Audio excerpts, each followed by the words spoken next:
Okay. Good evening, ladies and gentlemen. I'd like to call this meeting to order. This is the August 15th joint workshop and regular agenda meeting of the Howell Township Mayor and Council. Mr. Davis, would you please read the opening statement and call the roll? Yes, sir. Let the minutes reflect that adequate notice of holding of this workshop regular meeting of the Howell Township Council was provided for in the following manner. By the posting of copies of said notice upon the bulletin board in the Township Municipal Building on December 21st, 2005, and by the faxing of copies of said notice to the Asbury Park Press, Tri-Town News, and Star Ledger for publication on December 21st, 2005, and by the filing of a copy of said form of notice in the Township Clerk's Office on December 21st, 2005. The public will be allowed to attend and will be allowed to participate pursuant to the Open Public Meetings Law. The public is reminded that civility and decorum will be maintained during the meeting. Any contracts awarded at this meeting or between now and the next meeting will be required to comply with the requirements of the Public Laws of 1975, Chapter 127, NJAC 17:27. In accordance with the Fire Prevention Code, be advised that this facility is designed with 3 emergency exits for your safety. The locations are as follows. Upon exiting the meeting room to the rear, they are to immediate left and immediate right, and at the front of the meeting room at the left of the dais. Furthermore, smoking is not permitted in the municipal building. Please take note that this meeting is being videotaped for future broadcasts on Howell Township TV 77. Mr. Malabay. Here. Mrs. Showmaker. Mrs. Showmaker will be here shortly. Mr. Tabasco. Present. Mr. Walsh. Here. Mayor DeBella. Here. Okay, I understand, Mr. Chernetsky, we have reason to go into executive session. Is that right? Yes, sir. All right, when we come back out, we'll do our Pledge of Allegiance. I'd ask for the motion, please, for executive. I'm sorry, to read the statement. Whereas Title 10, Chapter 4, Section 13 in the New Jersey Revised Statutes require that the public should not be excluded from any meetings of a public body unless a resolution authorizing such exclusion is adopted at a public meeting. And whereas the Township Council of the Township of Howell has determined that such a closed meeting is required to discuss certain matters which are exempted from consideration with the public in attendance under New Jersey Revised Statutes 10:4-12, namely litigation. Now therefore be resolved by the Township Council of the Township of Howell that the public shall be excluded from the next portion of this meeting, and that the Township Council will reconvene in public session thereafter. Be it further resolved that minutes will be kept of the meeting conducted in closed session, and the time and circumstances under which a discussion conducted in closed session can be disclosed to the public cannot be determined at this time. We need a motion and second. We need a motion, please. So moved. We need a second. Second. Motion and a second. Any remarks? Hearing none, roll call, please, for executive. Mr. Malavey.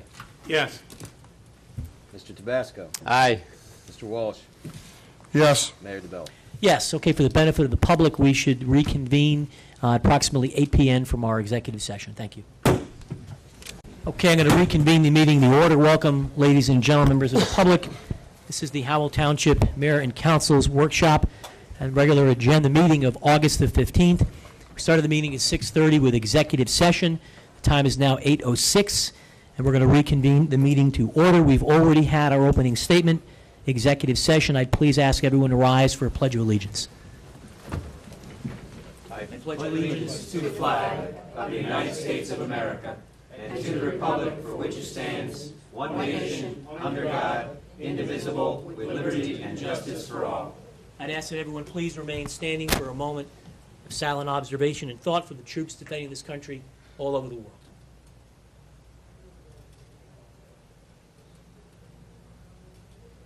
Thank you. Okay, we have here on the agenda acceptance of minutes of previous meetings, but there's nothing listed. I think that's just a formality, Mr. Davis. That is correct, Okay. sir. Nothing this meeting. All right, we're going to get into reports of township officials. Mr. Nunziato, we're going to start with you. What do you have for us? Nothing tonight, Mr. Mayor. Mr. Filiatro, anything under financial report? Nothing. Mr. Gannon?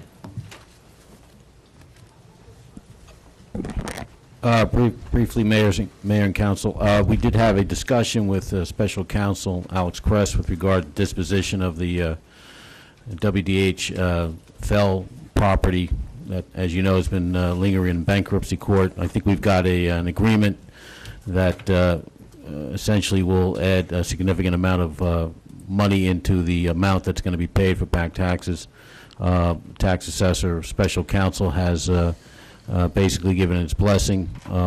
At this point, I would suggest that council take a straw poll agree with the details, which will then be subject to a formal resolution. I'll have Mr. Kress here to answer any questions of the public or anybody from the governing body with regard to that. But at this point, I think the consensus is that it'll add significant revenue back into the township's budget, at least for next year, and we'll put this long protracted litigation to rest. Mr. Gannon, if you would mind, if anyone is closest to the two side doors, would you please just close them so we don't get the traffic from the corridor, please? Okay, so that's your update, Mr. Gannon. Mrs. Shoemaker was not an executive, so obviously she's not privy to what we just talked. You did speak to Mr. Gannon. Right. All right, what's the pleasure of the council? I'd ask that we Take a straw poll. take a straw poll and give Mr. Gannon's office direction. I don't need a formal vote until the next, but the bottom line is there is one aspect that special counsel was going to negotiate to try to sweeten the deal, so to speak, and we have some parameters. Absent that, I don't believe there was any objection. Are there any objections from members of the council to the direction Mr. Gannon has requested? No, sir. Any objections? So we'll have a formal resolution with an agreement to be attached that can be set up for the next meeting in September. Okay, anything else, Mr. Gannon? That's all I have for at this point. Okay. Mr. Chunietsky, manager's report, please. Mayor, I have a rather lengthy report this evening. First, just a couple smaller items. This afternoon, the Department of Public Works initiated the Redwood Road closure, and so those barriers have been installed. And also to report to council that tomorrow night at the special meeting of the Recreation Advisory Committee, we're going to be reviewing the concept plan for Freewood Acres Park with the committee and the residents who participated in developing of the concept plan. Terrific. Tom, just to interject, where is that particular meeting being held? Right here at 6:30, excuse me. And when you mention Redwood for the benefit of the public, that we're talking about the larger issue being the Winston Park traffic redesign. Yes, sir. Okay. 6:30 tomorrow night. And tomorrow night, 6:30, Rec Advisory. Yeah, Okay. Redwood's the road right after the McDonald's as you go south on Highway 9. Okay, Mr. Chesky. Okay. First, I would like to invite Chuck Newcomb, our consulting planner, to give an overview of how we are going to proceed with the various ordinances for implementation of the master plan following the design standards. I handed out to the governing body the proposed schedule along with a set of the next two ordinances that we hope to have ready for the workshop session. And I'll just turn it over to Mr. Newcomb. Okay.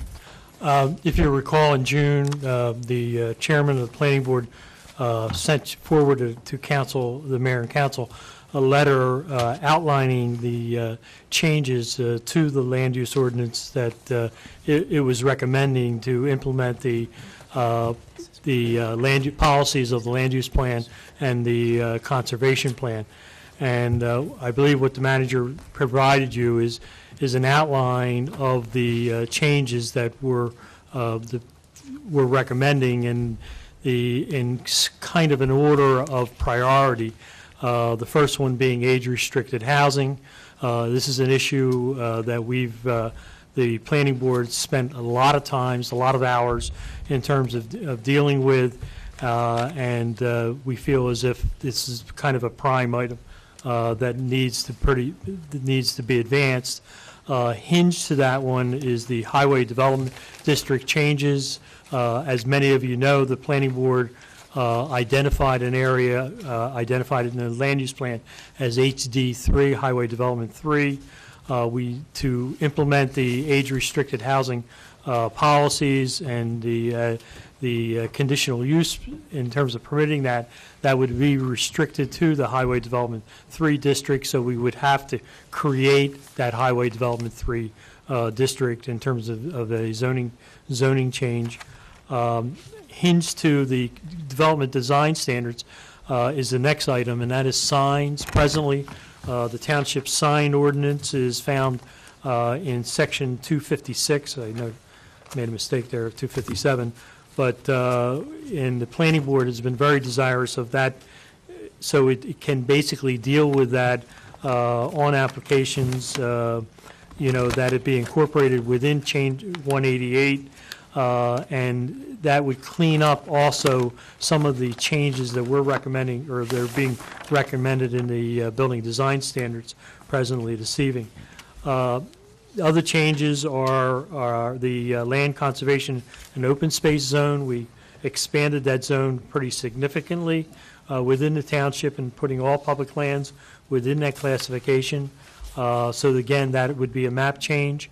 The SED and SE2D2 zones, we made a decision, the planning board is recommending that the council separate the zones in terms of basically the one that performs manufacturing of stone, glass, clay, and concrete products be distinguished from the other SED zones where that use would not be permitted. Another map change is the recommendation that the township, that the planning board is making to council involves the residential zone 1. Presently, we have an ARE 1 zone, and it was the board's decision that that zone is not really meeting the intent of the ARE district purposes, and that we simply should change it to a residential 1 zoning district. The next item is the resource conservation calculations. This is pretty much the changing of the definition of how we calculate density within the township. We would remove all environmentally sensitive ground out of the calculation, and the calculation for density would only be on buildable ground. Excuse me, Chuck. I apologize. And that's related to the comments Mr. Boland made Right. when he came forward. Right. Great. Okay, and then we have the changes in the ARE zones. We're creating a new ARE 4 zone, as well as the 3, 2, and 6. And in that zone, what we're recommending is that clustering would be a mandatory or somewhat of a mandatory requirement. Actually, we're expanding 4 various development options in the ARE zone. 2 of them would be involved in clustering. Another one would be involved in what is known as lot averaging, and then the other one would be a farmland preservation zoning scheme for those individuals who want to enter the farmland preservation program. And in essence, when you do a conventional subdivision, if you don't want to do one of those options, in essence, you would have to appeal to the board, all right, and justify why you have to do a straight, conventional subdivisions. Minor subdivisions would be exempt in terms of those development options. They simply, would be under the conventional mechanism. There's a grandfathering provision, realizing that there is the possibility under the zoning changes that there's always a possibility of creating some non-conforming properties. So what we've done is we've expanding upon the planning board again is recommending that the grandfathering provisions that are presently in the ordinance be expanded so that we don't get a lot of applications before the Board of Adjustment. Other recommendations is a maximum habitable floor area. This is over the concern of the planning board in regard to the size of houses in their relationship to two properties. And then the other one is the last recommendation is that of residential lot coverage. Presently, we have a lot coverage requirement within our non-residential districts, but we do not have them in the residential. And again, the concern here is the amount of impervious surface that we incur on residential properties. That's a very quick synopsis. That's fine. We have a lot I to know go you do. through. Any questions for Mr. Newcomb on the schedule? So we'll begin to see these proposed ordinances. We'll have the next set for items of discussion at the workshop on the 5th. What will we be discussing on the 5th, Mr. Konecki? The next 2 on your list, age-restricted housing and highway development districts. Ordinance. So can this schedule be posted on the township website? Yeah. If council agrees to, that's how we want to proceed, that's what we'll do. Anyone have any updates, changes, corrections to this in terms of the order we're going to discuss them? No, I just want to know, are we going to do two at a time, or are we going to clump them together? And when do you think we're going to be at the end of this? I will, what's the timeline? I will defer to your experience and judgment. Mike, there are certain ones that have to be tied together. The age-restricted housing needs the HD3 district to be created in terms of the zoning map. So those first two need to be tied together. Ideally, signs, would have been nice to have had it done this evening, with the community development standards, but, it needs to be on the heels of the community development standards rather shortly. Land conservation, open space, the SED, and the R1, I think could be all done together. All right, why don't we do this? Why don't you work with Mr. Chernietsky and Mr. Davis, the clerk, on when you think these should be packaged and bundled? Okay. It sounds like on the meeting on the 5th, at a minimum, we're doing age-restricted housing and highway development districts. And can we fit signs in as well that night? Signs is pretty simple. Signs would be very simple, All right, because so can we do those three, Mr. Chernietsky, on the 5th? Sure. Okay. Everyone agree? Any issues, comments, concerns? Sure we can get them all done on the 5th? Mr. Newcomb? the whole list? No, these three. Oh, yes, that's, I don't see it as any problem at all. Okay. Signs is simply changing the section of the ordinance where it is the township's code, where it is presently in 256, and just moving it into the land development code of 188. Okay. That's all that is. Okay. All right, anything else for Mr. Newcomb? Thank you. Is that it for Mr. Newcomb, Tom? Mr. Yes, Chernietsky? yes. Okay. I'd like to ask a question. I noticed a couple that haven't had time to review this yet, but you're using some data in here. Where could I request from you, or should I ask from the manager all the backup to some of this data that you have here? Like I see, it is projected an indigenous demand for 3,226 age-restricted housing units in the township by the year 2025. Yeah, we have a report on that. I can provide that to you. Could Yeah. you, Mr. I Newcomb? think the ideal is to explain what it is that the planning board found in terms of justifying its I can call for provide this that. change in the master plan, and then to convey that to you and explain how it's reflected in the zoning changes. What I would recommend is any place where there is an anecdotal piece of data, if you could give us the source reference. Right. The I'll source is New provide- Jersey Land Use Office, et cetera, et cetera. Okay, I will provide that to you. Yeah, because I would just like. I to don't s- think Mr. Walsh was on council when that report was done, so, definitely I'll provide that to You'll you. get that. Make it available to him immediately. Oh, Yeah. I think I was here when I watched the presentation, though. Okay, well, Okay. that's the report.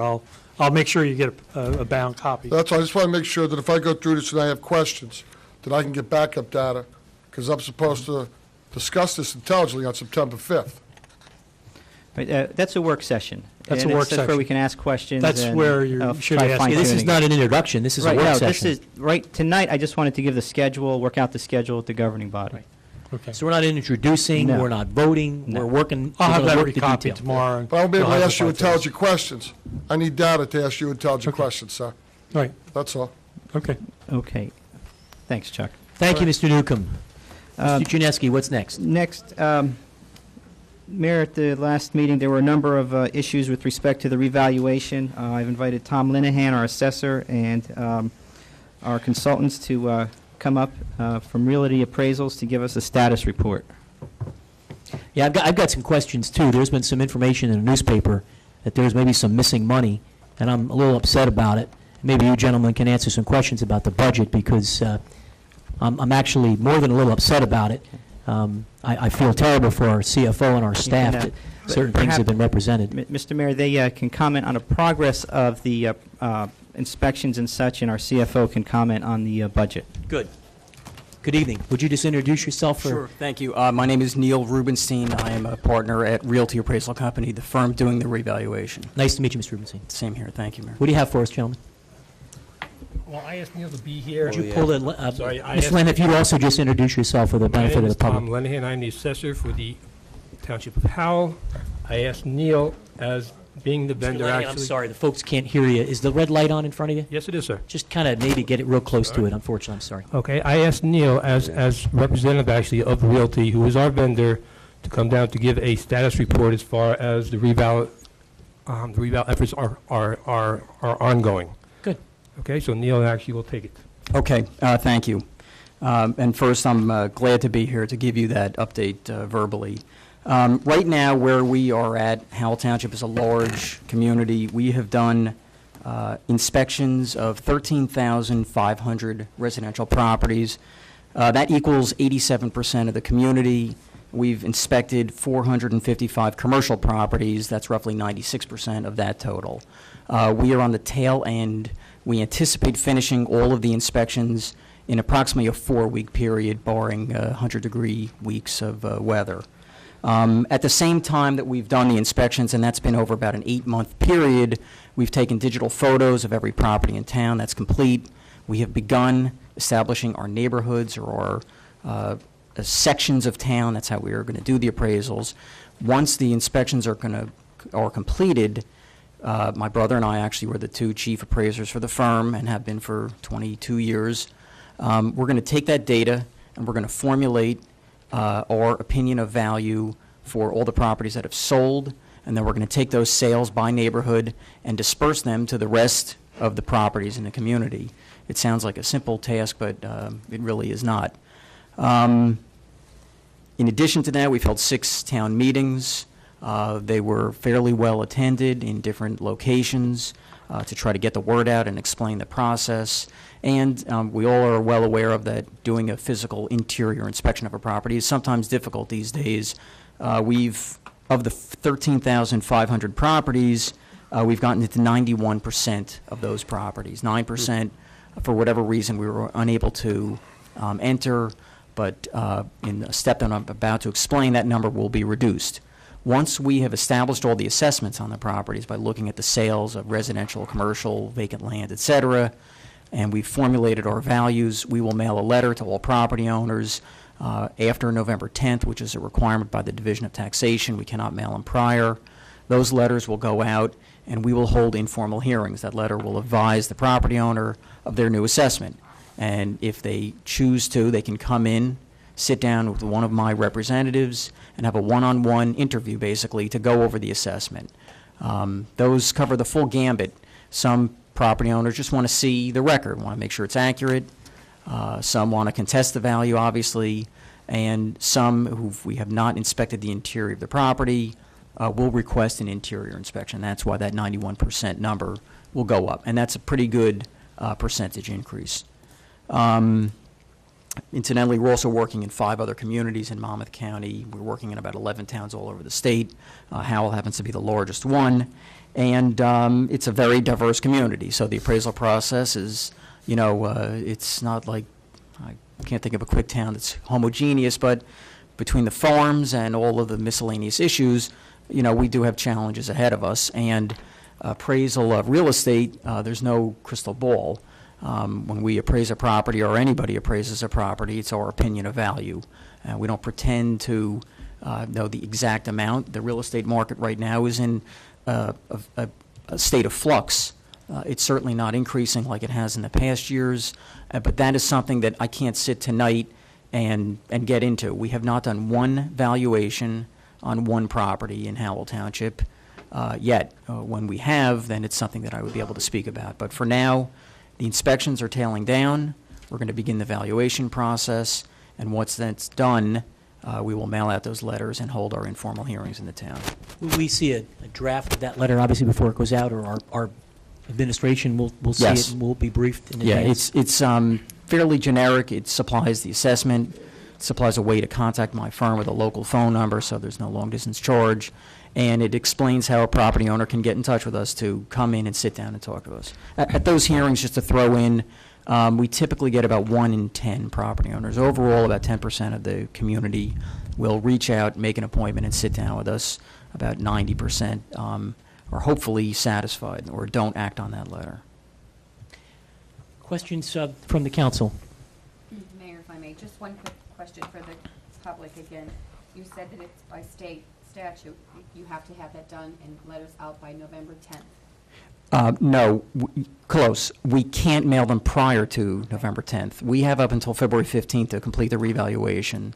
So if we mail November 10th or 15th, we're not going to mail 18,000 letters on one day also. We'll stagger the mailing. We have 3 phone lines, so that's all we do, but we'll mail about 2,000 letters per day until they're done, and that way that property owners are not getting a busy signal. But we can't mail prior to the 10th. Would it be fair to say that our homeowners should expect something sometime between November 12th and January 12th? Definitely. And will it all be in a short period of time? Like, are you going to mail them all out within a week? No, Or are you going to probably- mail them all out over a 2-month span, so the people who get them early, the people who haven't got anything yet, aren't saying, when am I getting mine blown? No, we probably will mail them over about a week to 2-week period. So before But definitely not 2 months. You're right, we can't mail letters to one segment of the town. The hearings will probably be, I would guess, 4 to 6 weeks, or however long it takes. We don't cut them off if the phones are still ringing. Statutorily, by February 15th, we have to be finished, but even that date can be extended if it has to be. Hopefully it does not. But every property owner that wants to sit down with us within reason, we will make that attempt to talk to them. Mr. Malave, any questions? I'll come down to your end now, sir. No, sir. Deputy Mayor Tabasco? No more. Mayor, just one question. Issue came up at the last meeting. Public raised a question about if just not able to get inside a home for whatever reason. Can you talk about 2 things? One is the hours that the inspectors are out, the process they use for trying to get in, and where you go from there. Sure. The hours are typically 10 in the morning until dusk, depending upon what time that is and what time of the year it is. We may work a little later, and we will work with a property owner if they have an issue where they can only see my inspector early in the morning. My inspectors are typically willing to oblige most requests. If we go to a property, there are 2 types of properties that we don't get into. One type is what we call a refusal, where the property owner is there and verbally tells the inspector, you cannot come into my property.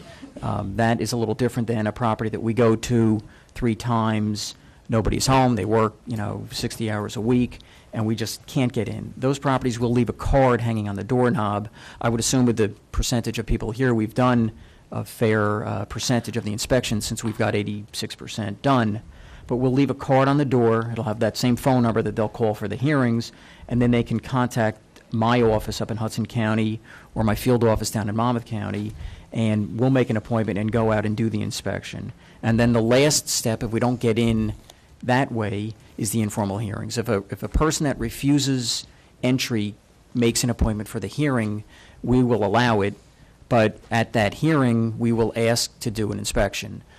It may sound aggressive or threatening, and I hope it doesn't, but if we're refused admittance into the home, those homes typically wind up with a higher assessment than they may get if we do an inspection. If a property owner wants an accurate appraisal or an assessment of their property, it behooves them to let us in to see what's in the house. If you're appraising a home, we need to go in it, or any appraiser needs to go in it to do that appraisal.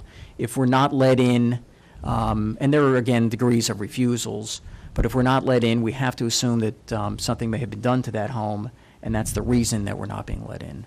And that number, again, will drop dramatically at the informal hearings. Okay. Did you have something? I'm sorry, go ahead. So you assume the worst if somebody doesn't let you in a home, then, basically what you just said. Again, there are refusals that are, let's say, an elderly person that is fearful of the inspection. We do not take that property and give them a renovated kitchen and bathrooms and finished basement. But we can't penalize the property owners that let us in. If we go to 5 houses and 4 let us in to see their homes and the 5th doesn't, it would actually be a disservice to the other 4 to put a lower assessment on the one that did not let us in. We do about 40 to 50,000 properties a year. I've done this for about 20 years. And typically the reason for the refusal is because they've done some form of renovation and they don't want the inspector to see it. So, again, it always sounds like I'm doing something. Any revale firm, any assessor gets asked that question, it's the same answer. It's called assessing the property to highest and best use. We're going to assume they've done it unless we know otherwise. Okay. Did you have anything else, Mr. Chinaski? 'Cause I have a couple unrelated. In the manager's report? For these gentlemen? No. Okay. I have a couple things that I'm a little concerned with. and I'll try and be brief. I never met you before. I don't know of your firm. Where are you headquartered again? West New York and Hudson County. Are you involved? And please don't take any of this the wrong way. Is your firm involved politically? Have you ever given campaign contributions to anyone from Howell Township? Never. Were you ever solicited for anyone from Howell Township? No. When it comes to the issue of approving these kinds of contracts, I guess to Mr. Filiatro, we put this out to bid. Was this the low bidder? Yes, sir, it was. They were the low bidder. Yes, sir. There were 3 bidders. They were the low bidder. And under state law, how does this process work with respect to reval companies? This is considered professional service. And at the time that this contract was adopted which was before pay-to-play, we could have chosen any one of the 3 that we felt suited our needs. We did not have to award it to the low bidder. Okay.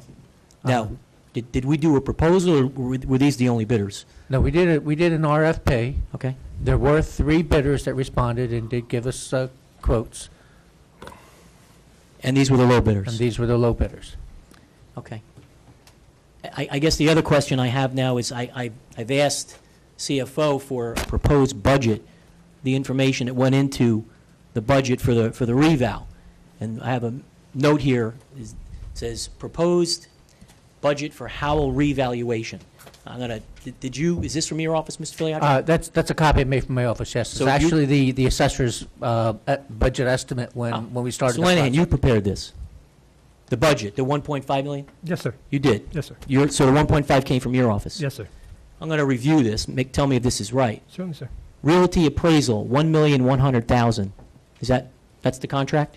That's correct, sir. It's $1,099,000 to be exact. Okay. $1,000 off. Realty tax court, it says $15,000. Mr. Filiatro, what's that for?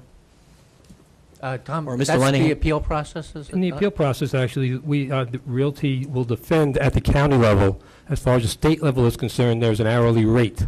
Okay. Now, won't most of the appeal monies be in next year's budget? sorry, 2007 budget, when people appeal? This is a special budget line item. This one isn't really year-sensitive, if you will. Okay, so this one did need to be in the It 2006. certainly makes sense when you're doing a reval, you Gotcha. build all your costs. So who into came the- up with the 15,000? I came up to 15,000, You sir. did? Yes, I did. Okay. Let's keep going. Howell Engineering, $350,000. What's that for? That's for the tax map update. Okay, so we have to do that. We have to do, the tax maps have to be certified before the reval company can do their work. Okay. The actual cost of that, since we did have some developers' money socked away for update of their tax maps, the actual cost, we've checked on that and recalculated, and we paid a total of $290,000. That's great, so you came in below your So budget. we came in below budget. Who came up with this 350? I mean, who came up with It it? was an estimate that was given to me actually by the engineering department via the Remington-Verna estimate as far as to update the maps to state specifications, sir. Okay, If you actually look at the $290 we paid out of this, right. plus the $50,000 we paid out of the escrow funds, we actually paid $340. Paid $340. It was a good okay. guess. So you were on your money with your budget. Computer upgrade, $5,000. What's that for? That's for bringing our Mod 4 up to better standards as far as the new camera system is concerned. Did you need this? I could explain that if it's Go okay. ahead, When we're please. done, everything that we've done is computerized, 100%. Okay. Once we're done and we turn over the ball, with that computer system, the assessor, Tom, and Rob and his assistant, they'll be able to continue on and maintain that database. It's a vital component of any assessor's office, and without that computer, I believe they wouldn't have the ability to run the software that Okay. we use in our office. So you needed the $5,000. Yes, sir. Okay. It says stipend and overtime, $25,000. Is that to pay our employees for this process in some way? If in fact we need to have overtime as far as our employees are concerned, yes, it is, sir. So you're anticipating all the appeals, residents' concerns, so people don't get stuck waiting, et cetera, et cetera? Absolutely, sir. I'm anticipating I'm anticipating Saturday hours. I'm anticipating Sunday hours with respect to actually to having people come in to. So where did this $25,000 come from? You came up with it based That's on your correct, sir. calculations? Absolutely correct, sir. And equipment/supplies, $5,000. What is all that about? Oh, that would be actually for, let's say, tapes. That would be for equipment to maintain the reevaluation as far as field equipment is concerned, et cetera, et cetera. Okay. So the total of this says $1,500,000. So, Mr. Filiatro, when we passed the ordinance, what would the number have needed to have been? The actual number we passed on the ordinance Yeah, was 1.5 million. And we passed 1.5 million because of all these numbers? Yes, because of this estimate. And you guys came up with these numbers? Correct, sir. Because there was something in the paper I read that there was some sort of a discrepancy or a concern about some missing tax dollars and where it's being spent, and people need to get the truth. I'm just a little concerned that maybe actually what people got wasn't the truth. And I actually feel bad for your office, Mr. Filiatro, and for you, Mr. Lenahan, because this was all data that was, to the best of my knowledge, publicly available. Certainly could have been obtained by any member of the governing body, any member of the public. These are budgeted numbers from you, as we've been able to uncover.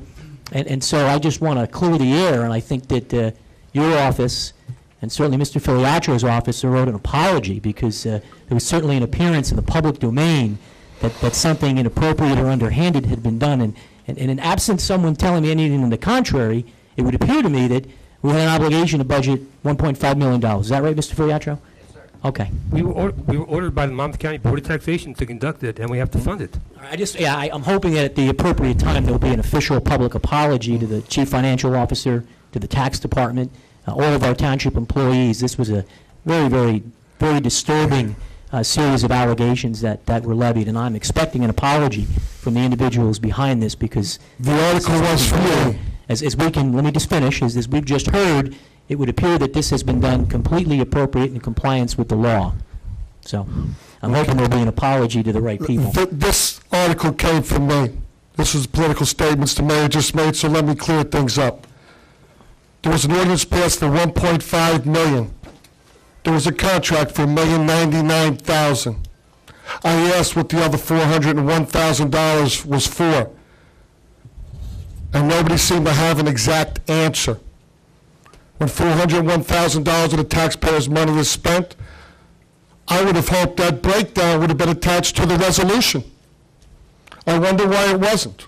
Well, it's interesting. Who did you ask? Did you ask Mr. Filiatro? We asked last week at a resident came up last week and asked at the meeting Right, and I think what the $401,000 was for. Yeah, and I think at that time, Mr. Chernetsky said, the Chief Financial Officer obviously isn't here. I can't certainly give you an accounting verbatim. Don't have a copy of that ordinance here on hand, but certainly someone could get in contact. Well, let me ask Mr. Filiatro. Mr. Filiatro, last Wednesday morning, Thursday, Friday, maybe Monday or even today, has anyone contacted you with the degree of specificity that Mr. Walsh has requested to get an understanding of all this information that we all had at the time we voted on this? The only request I had was from you today. So no one has asked you, actually, and was there anyone else in the municipality serving the role as CFO other than yourself? I'd like to, Okay. Mr. Chernetsky, Yes. at the last week's meeting, you instructed that's where the $401,000 went to. Did you ask Mr. Filiatro? I did a report that I put in the council's packet, as I do after every meeting, I follow up And on you spoke to items. Mr. Filiatro? Yes. Okay, so you did speak to Mr. Filiatro about the $401,000? Actually, I specifically spoke with Mr. Lenahan Okay. about, Because I was asking you to look into it. yeah, I was Now, I'd like to ask asking. something else. Yes. The $350,000 that was paid to Remington Verdict and Vena, did that go out to bid, Mr. Filiatro? No, sir. It did not go out to bid. No, sir. So we might have been able to have gotten it done for $250,000, but it did not go out to bid. It got handed to somebody who automatically got given $340,000. Is that correct? Well, we received a quotation from Mr. Vina. I don't know on the top of my head right now, sitting here, 18 months later, whether we got any other quotations from anybody else. I certainly can look Mr. that Filiatro, up. was Remington Vernick and Vena not the township-appointed consulting engineer of Yes. which this would fall in their scope of responsibilities? Yes, sir. Of which we had a Yes. negotiated price, of which in theory would have gone out to bid, Well, for their services on a total basis. their service is based on an estimate, and it was also based on the hourly rate that council approved when they appointed them engineer. So they were appointed, it didn't go out to bid. Is that correct, Mr. Filiatro? I don't know that answer today. My assumption, and assumptions can be wrong, is probably not. Probably not. Thank you, Mr. Filiaccia. Well, let's go a little further, because Mr. Czerniecki, in response to a member of the public, wrote a memo to the mayor and council. At the August 8th meeting, a number of questions were raised, members of the public. He gives us the total breakdown. What day was August 11th? Friday. So you presumably went to Mr. Filiaccia maybe Wednesday or Thursday? It took some time to gather the And we all information. got it. I just have a sense that whether or not anyone had answers in an effort to meet printing deadlines and what have you, we're all familiar when the Howell Times goes to press. Whether or not this information was requested Tuesday was irrelevant, and I happen to think that this was a grave disservice to the community. It misled the taxpayers. It's brought disservice and dishonor to our chief financial officer and the tax office, and misinformation has been relayed to the public, absent data that was available for responsible people to take responsible measures. And I have an obligation as another member of this governing body to protect the integrity of our township and our employees, of which I think Mr. Lenahan, Mr. Filiatro, and their respective staffs are fine, upstanding gentlemen who do their job day in and day out. And people should collect the facts before they go about putting statements in the newspaper designed to mislead the people of this community. And that is a fact, and that is what happened.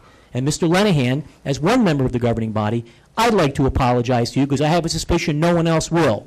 And any disservice or dishonor that's brought to your office, we sincerely regret. And the same to you, Mr. Filiatro. Mayor, respectfully, keep your suspicions to yourself. Mr. Lenahan, I in no way meant any disrespect for you. And if I did, I'm sorry. I was handed a resolution from a member of the public showing that $1,099,000 was a contract and $1.5 million was in the ordinance, and no professionals had answers. Well, that's not, And I also want to know why not correct. the people keep on being told by the governing body in Howell Township that everything goes out to bid, when in fact it gets appointed to political contributors. That's not Well, true. let's just correct the record for the benefit of the public that want the facts. We passed a law that requires all professionals to go out to bid. We were all in attendance in those meetings. We received public bids for every professional service, and we all sat in these chambers on television and opened up every single professional contract, most of which were all approved on a near unanimous basis. So when we passed our law, which took effect this January 1st, every single professional now does go out to bid. And so clearly, we've made every effort to do everything with the utmost integrity. What strikes me as being lack of integral kind of character is these kinds of attacks, these kinds of misleading ads when the data was available, and it's impossible to get information to print when a meeting was held on a Tuesday and the information appeared that same weekend. It's not possible according to the Howell Times. So whether or not the information came up Tuesday or not, as far as I'm concerned, was disingenuous, because the information was already set to be printed, whether or not Mr. Czerniecki had the information committed to memory. And that's the part that is even more insulting to our employees. In no way was I insulted the employees. I want to know where $401,000 was spent. I asked the professionals of this township and did not get an adequate answer. Well, that's I not- believe I was elected. That last part I is not believe I true. was elected. Even last week, I was Bob. elected by the people of Howell to ask where their money is being spent.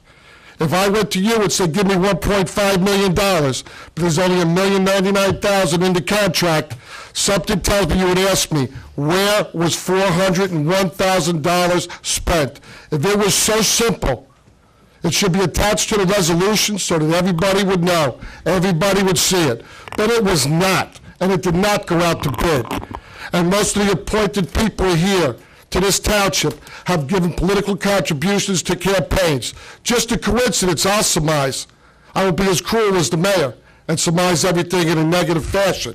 Just a coincidence that the appointees to this township have given thousands upon thousands of dollars to campaign contributions to the Republican Party in Howell Township and to their political action committees, which the mayor said the political action committees is legalized money laundering on May 22nd of 2004. But they're the same people getting no-bid contracts in this town today.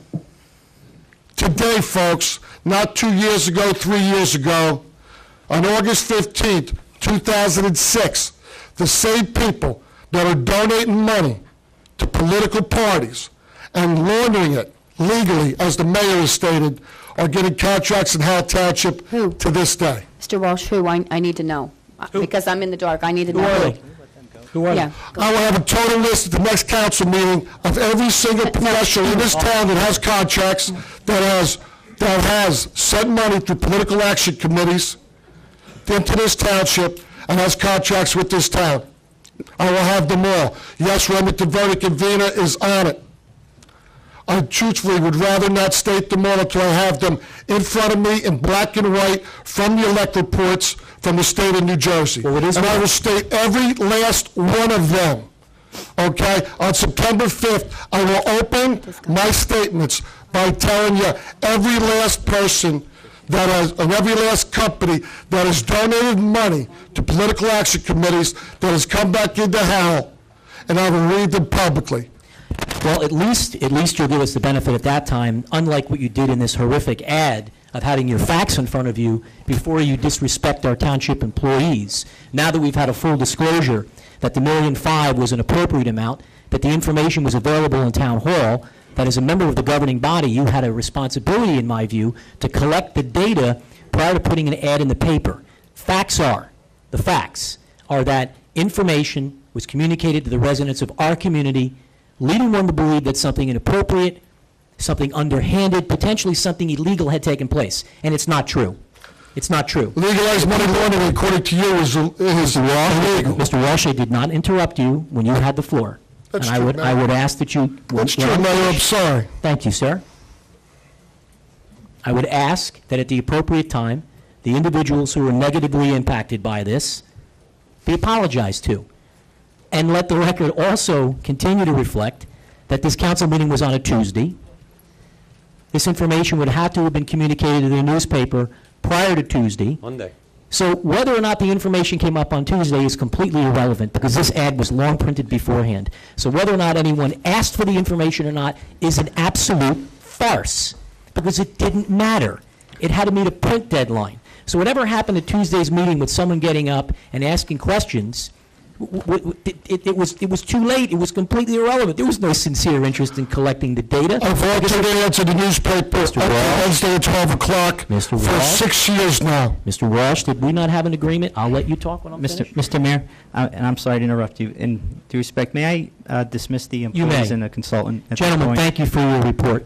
Thank We you. appreciate the update. Thank you very much. Look, you know what, if anyone else has any further comments on this. I only have one. Go ahead, Mr. I'm not getting into the little political fight that's going on right now, but I will say that last week, I 1,000% remember Cynthia and I both saying in response to what's the $401,000 for, that most of it was for the maps. And we heard tonight that 350,000 of it, in fact 340 because we saved 10,000 on it, went to the map. So we did have the answers on an 18-month recollection, for the most part, right at our hands last week, out of our heads. So it wasn't you didn't get any information at all. We actually told you that most of it was for the creation of the maps, which had to happen beforehand, before they could do the reval.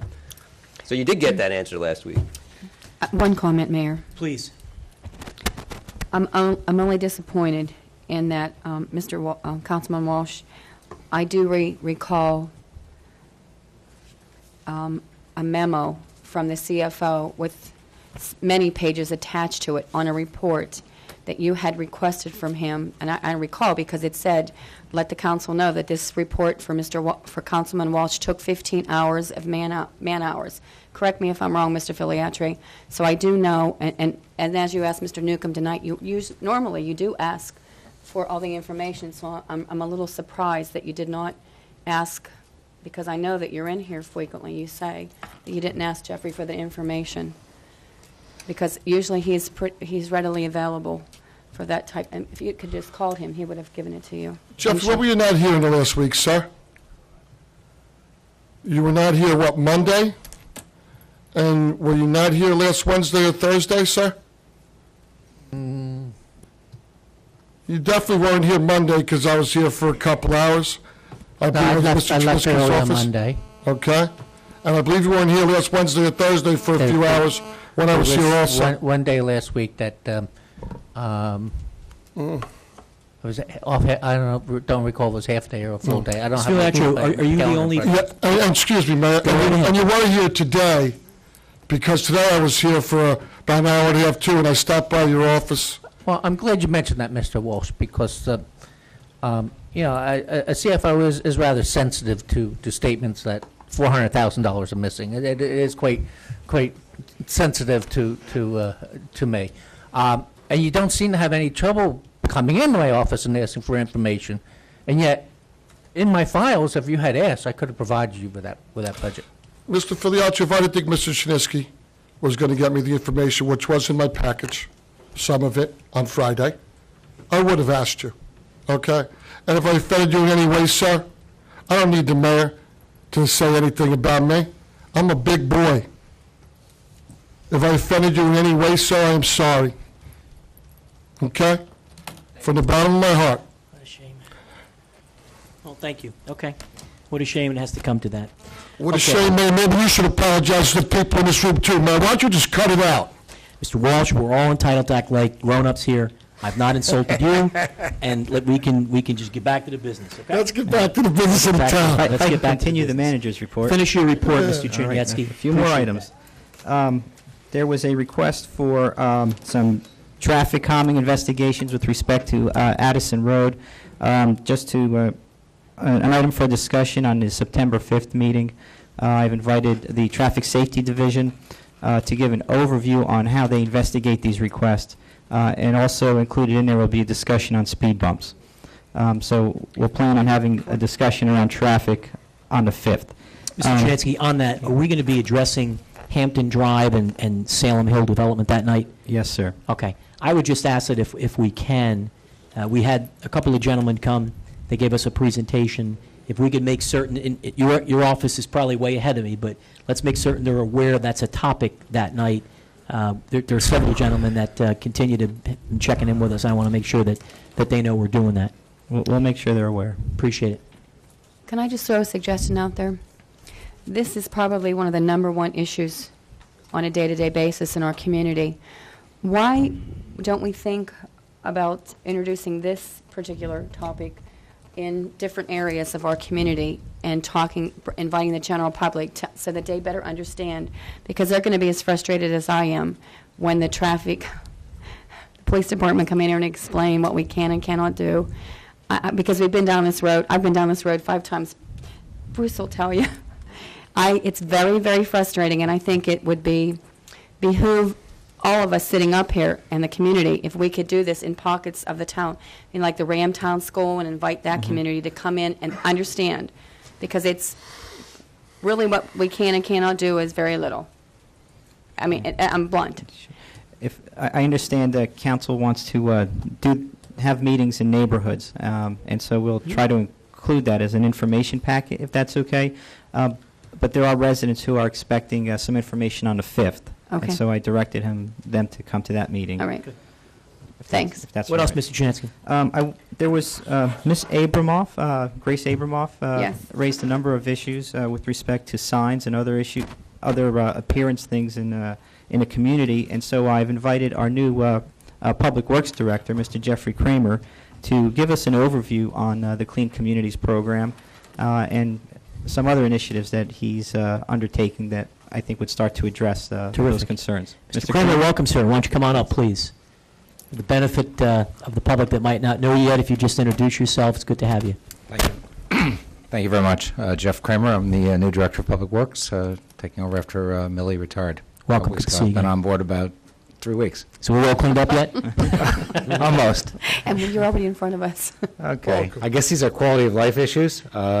Illegal roadway advertising signs. We made a major effort using our Clean Communities part-time staff and the General Motors workers as split up the township. And we removed 629 illegal signs from the roadways in a matter of 3 days. Did you say 629? That's the count. We have them all corralled up and locked up. Congratulations. Well, I think that's it's a good terrific. effort, a good start. That's fantastic. The future plan is to continue to use our Clean Communities part-time staff who are out cleaning up roadways under the grant. Can be used as part of it. It's a trash issue also because, as you well know, most of these signs up blown down the road are laying alongside the highway for many years sometimes. So we'll continue to keep a push on that. Congratulations. And on Thank a you. weekly basis, and hope we can keep it enforced. That's great work. Jeff, can you explain who's involved with Clean Communities, what the hours are, and... Yeah, our Clean Communities program is a state-funded, fully funded this year from the state of New Jersey. The funds are available to municipalities based on population and road mileage. So if you have a big town like Howell, you get a little bit more of the pie.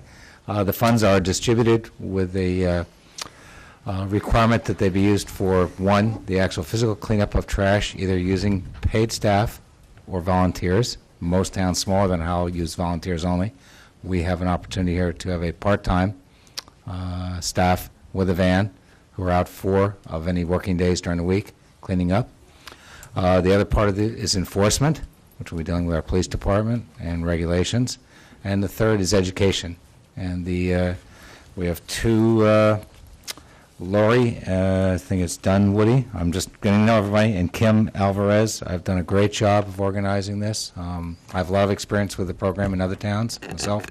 I think they're doing a great job. They've got 5, a Howell Day event coming up, Operation Clean Sweep with volunteers on October 14th with Public Works, school assemblies, and they've got 5 scout groups who will be picking up roadways within Howell Township. I see a little problem maybe with the county roads.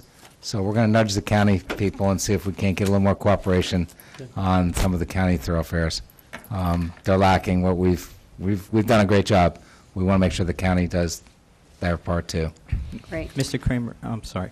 Go ahead. You go ahead with your report. Okay, and just a few other quick items. We installed some road warning signs out here for traffic safety issues with the crosswalks between Preventorium Road along Old Tavern Road to the curve past the Public Works Recycling Facility. That's primarily for the Pop Warner football complex? Yes, absolutely. And we've put up two new signs recently to saying slow down. We've dealing with our traffic safety sergeant on this also. That's terrific. And I got kind of a lukewarm response from the county for some not very expensive materials to highlight the signposts. They're called bright sides. You may have seen them inserted in the signpost. They're highly reflective, so I've already purchased them. We're going to install them ourselves. And hope to give some more visibility to the crosswalks. Whenever you have a crosswalk that's not at a signalized intersection, it's a tough situation, and we're not the only town that faces these sometimes tragedies, and they continue to be. So we'll take every effort we can on our part to make it as safe as possible. Terrific. And I see that the police department was down there tonight with an officer as I came back, so it's a little something, and the more we can do, hopefully the better. It's a great report. A couple other real quick pushes. Redwood Road, because the closure's been completed.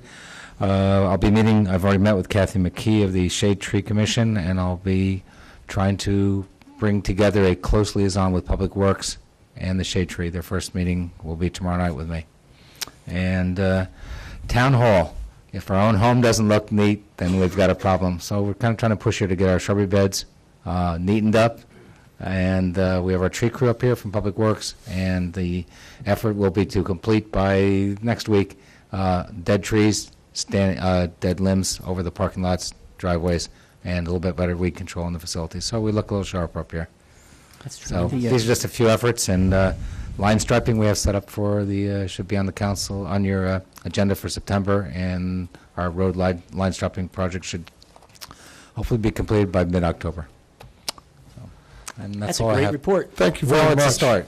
That's fantastic. Okay, thank you for We're your time. delighted to get that good news. Yeah. Thank you very much. Thanks, Jeff. Thanks, Mr. Kramer. Okay. What other good news, Mr. Chernetsky? Let's keep on a roll here. Mayor, that does it for my report. That does it for you. Okay. Before we get to reports from officials, we have a volunteer member of the public, Mr. Michael Morello. Mr. Morello was appointed by the council to be our liaison to keep us up to speed on what's happening with the Mon rail line. Mr. Morello has a presentation for us, a PowerPoint. If you'd come on up, Mr. Morello, perhaps you can introduce yourself to the council and the public. Do we have a wireless microphone for Mr. Morello? I can get a hand with these. I got it. You need a hand with this? Just to get the projector turned on. If Mr. Morello, in the interim, if you wouldn't mind, as they're helping you out, if you could just talk into that microphone, perhaps introduce yourself, and maybe you can just give some background with respect to what you've been working on and what it is you'll be presenting here this evening. Absolutely. My name is Michael Morello. I've been a resident of the township for over 10 years now in the Ramtown section. I previously was a commuter to North Jersey for 9 of those 10 years. I've come to meet in many various activities throughout our community a lot of other parents who are also commuting to North Jersey. It's basically the only place where you can get a reasonable job in the state to afford the high quality of life that we do have here in Howell Township. So with that, I have taken an interest in the mass transit problems that are facing our town and our region. And Mr. Morello had the distinct pleasure of calling to be concerned about the monorail line. I said, well, we could actually use a volunteer. And to his credit, he said, I don't know you, but I'm happy to do it. So we appreciate the time you put into it, Mr. Morello. Thank you. I don't want to get feedback.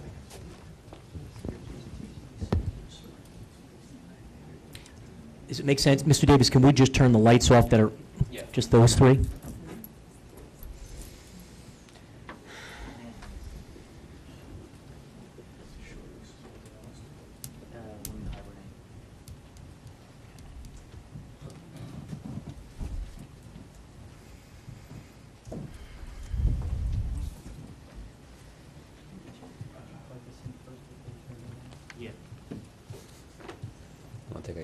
Yeah, why don't we we'll take a 5-minute recess, and you guys can figure out the technical pieces here. We'll be back in 5 minutes. Okay, I'm going to call the meeting back to order. Ladies and gentlemen, we have Mr. Michael Morello of the Ramtown section of Howell. He's our liaison on the Mom Rail Line issue. Mr. Morello, the floor is yours, sir. Thank you, Mr. Mayor and Council. I'll read a prepared report that I have. I've also left copies of the report with the town manager, Tom, and I will also email them to Tom to have at your disposal. Thank you. Back in 2005, I told Mayor DeBella, as a resident of Howell who was commuting to the northern part of the state and New York City for the last 10 years, that I would be interested in working on any committee within the town that was engaged in the process of bringing train service to Howell in the near future. I have come to find out through many residents like myself that have relocated to Howell from the northern part of the state because of the quality of life that can be offered by living in Howell, that many of us do have that same commute up into New York, up into northern New Jersey. With that commute also comes the sacrifice that many Howell residents are enduring to give their families the quality of life that comes with living in Monmouth County. And that sacrifice is hours of commuting to and from work to the northern part of the state where a majority of the jobs are. I've used trains, buses, and auto to commute to the northern part of the state over the last 10 years. And with that, I have come to find the fastest, most reliable, and most economical way of commuting is by train. And with that comes a quality of life that can be restored to all Howell residents who do have to commute to northern New Jersey. No more sitting in traffic on the Parkway or Route 9 in your car or a bus. During the last year, I was able to find a job closer to my home in Cranberry, which is about 30 miles west of Howell. Ironically, the route I take to my job is along the proposed Monmouth Junction rail line, which is being proposed as one of the rail alternatives by New Jersey Transit. With that, I feel comes a unique perspective I can now offer towards train service alignments being proposed by New Jersey Transit for the future. All three of the proposed rail lines have one thing in common. They will all travel through Howell Township. Thus, it is essential for the township to plan for the eventuality of passenger rail line returning to the town and plan for it accordingly in the township master plan. The primary study area is located approximately 22 to 50 miles south of Newark, New Jersey, that New Jersey Transit is investigating right now. The total population of Monmouth, Ocean, and Middlesex counties in 2000 was approximately 1,880,000, of which approximately 580,000 live within the designated primary study area of the three transit lines. The purpose of the project and the need proposed by New Jersey Transit was during the past 3 decades, thousands of people residing in older urban core of the New York, New Jersey metropolitan area have relocated south to Monmouth, Ocean, and Middlesex counties. Many of these residents continue, however, to work in urban areas to the north, placing heavy demands on existing commuter rail and bus services in the tri-state area, as well as the highways. While rail transportation facilities exist, the Northeast Corridor Line, the North Jersey coastline, they hug the perimeters of the primary study area, and just for everyone's reference in the room, I have put a copy of the primary study area on the wall there, so everyone can see what New Jersey Transit is studying and the 3 proposed rail lines, which I'll point out later. Where was I here? They hug the perimeters of the primary study area, leaving a wide area of the counties in between without direct rail service. Using the highway network in place, bus service has continued to evolve, filling in the gaps where it could. However, both the highway network and the bus system have reached levels of inefficiency, resulting in the conduct of numerous studies of the Monmouth Ocean Middlesex transportation problem. In 1996, the MOM Major Investment Study indicated that the transportation investment was needed in the primary study area due to the following or existing forecast reasons. Growth and development in the region continue at very high rates. Increased travel is causing congestion and stretching transit capacity. Most municipalities in the primary study area do not have direct access to public transit in their own towns. Residents in these municipalities lack rail service to any nearby bus service or is often inconvenient and limited. Delay affect all transit users, but commutes by bus or rail from the southern part of the primary study area generally take at least 2 hours from door to door. While transportation investments have been programmed and some implemented, the primary study area in the past 6 years, each of the above reasons is needing for a major investment to continue to exist. In the year 2000, New Jersey Transit started preparing a draft environmental impact statement called DICE for rail alternatives for this 3-county region. A draft environmental impact study is a prerequisite for investing state and federal funding for major capital investments. To ensure eligibility for future federal funding, the MOM DICE will follow the process and procedures prescribed by the Federal Transit Administration and the National Environment Policy Act. Consistent with these requirements, a DICE includes the identification of current and long-term unmet transportation needs, the identification and review of existing and long-term social, economic, and environmental conditions, the identification of alternative improvements to address current and long-term unmet transportation needs, the assessment of impacts on current or long-term social, economic, and environmental conditions of the recommended alternatives. The DICE study was conducted by Seastra Consulting of Bloomfield on behalf of New Jersey Transit and released in March 2005. The study examined 3 possible alternatives for renewed rail service to the region, and all 3 alternatives are outlined there. The green line is, actually I'll go in the order of my report, the Monmouth Junction to Lakehurst line, which is the yellow line on the map there. This commuter rail alternative uses an existing 40.1-mile rail corridor that runs from Monmouth Junction in South Brunswick Township to Lakehurst. This alternative would provide diesel commuter rail service to communities in Middlesex, Monmouth, and Ocean counties. The line would begin at Monmouth Junction, South Brunswick, where the Jamesburg branch particularly joins the northeast corridor. A tunnel connection has been proposed to connect the service to the northeast corridor. From Monmouth Junction, this line would continue southeast from Monmouth Junction through the towns of Jamesburg, Monroe, Englishtown, Manalapan, Freehold Borough, Freehold Township, Howell, and Farmingdale. A new train connection would be required in Farmingdale. It would proceed southward from Farmingdale to Lakehurst, passing through the following towns: Howell, Lakewood, Jackson, Dover, Lakehurst, and Manchester. Trains on this line would also operate on the northeast corridor between Monmouth Junction and Newark. Passengers destined for New York would transfer at Newark. 8 new stations and a train storage yard would be constructed. The capital cost estimate for this line is $860 million, with operating costs estimated at $49 million and a daily ridership of 9,000 people.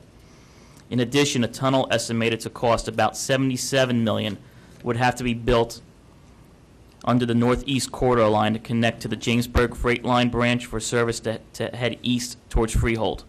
The design and location of this tunnel must be approved by the line owner, Amtrak, and was noted not to be included in the cost of signal systems and other operational requirements of the tunnel. Option 2, Red Bank to Lakehurst. The commuter rail alternatives uses the 27.65-mile southern secondary branch that runs continuously from Red Bank to Lakehurst. This alternative would provide diesel commuter rail service to communities in Monmouth and Ocean counties. The new rail line would join New Jersey Transit's North Jersey coastline at the existing Red Bank station with a new at-grade track connection.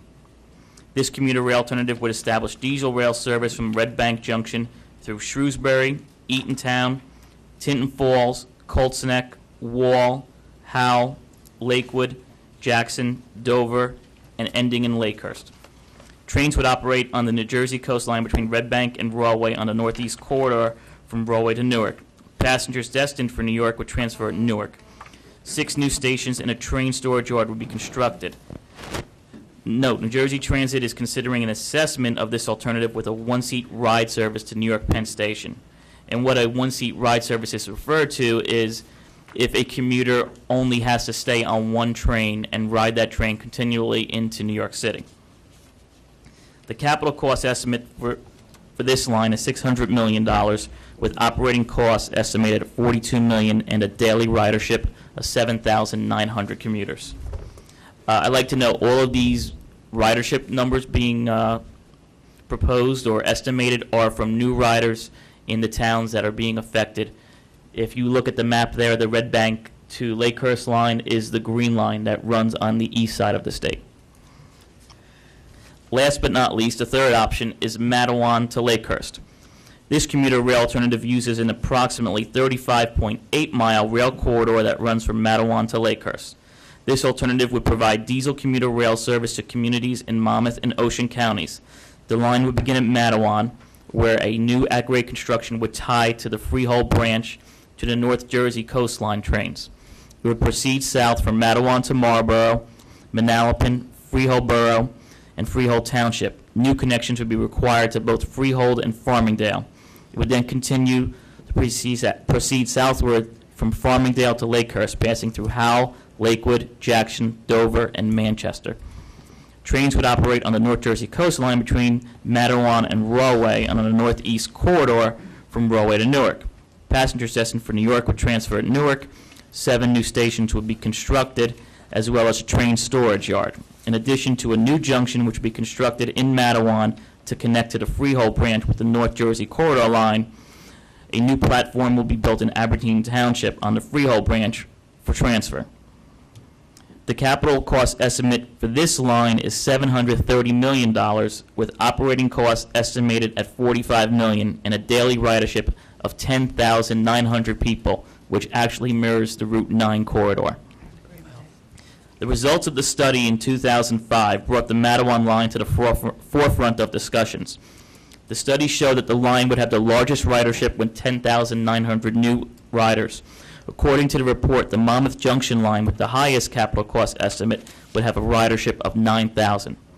The Red Bank line, through its capital cost estimate, was $130 million less than the Matawan line, had the least ridership, and is now on the back burner with New Jersey Transit, where many officials believe it will stay.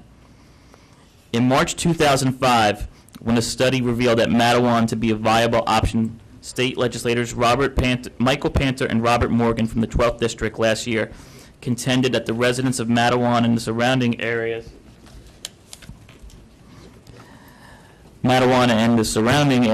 were opposed to that option and went so far as to file a formal request with New Jersey Transit to have the Matawan and Red Bank alternatives eliminated from consideration.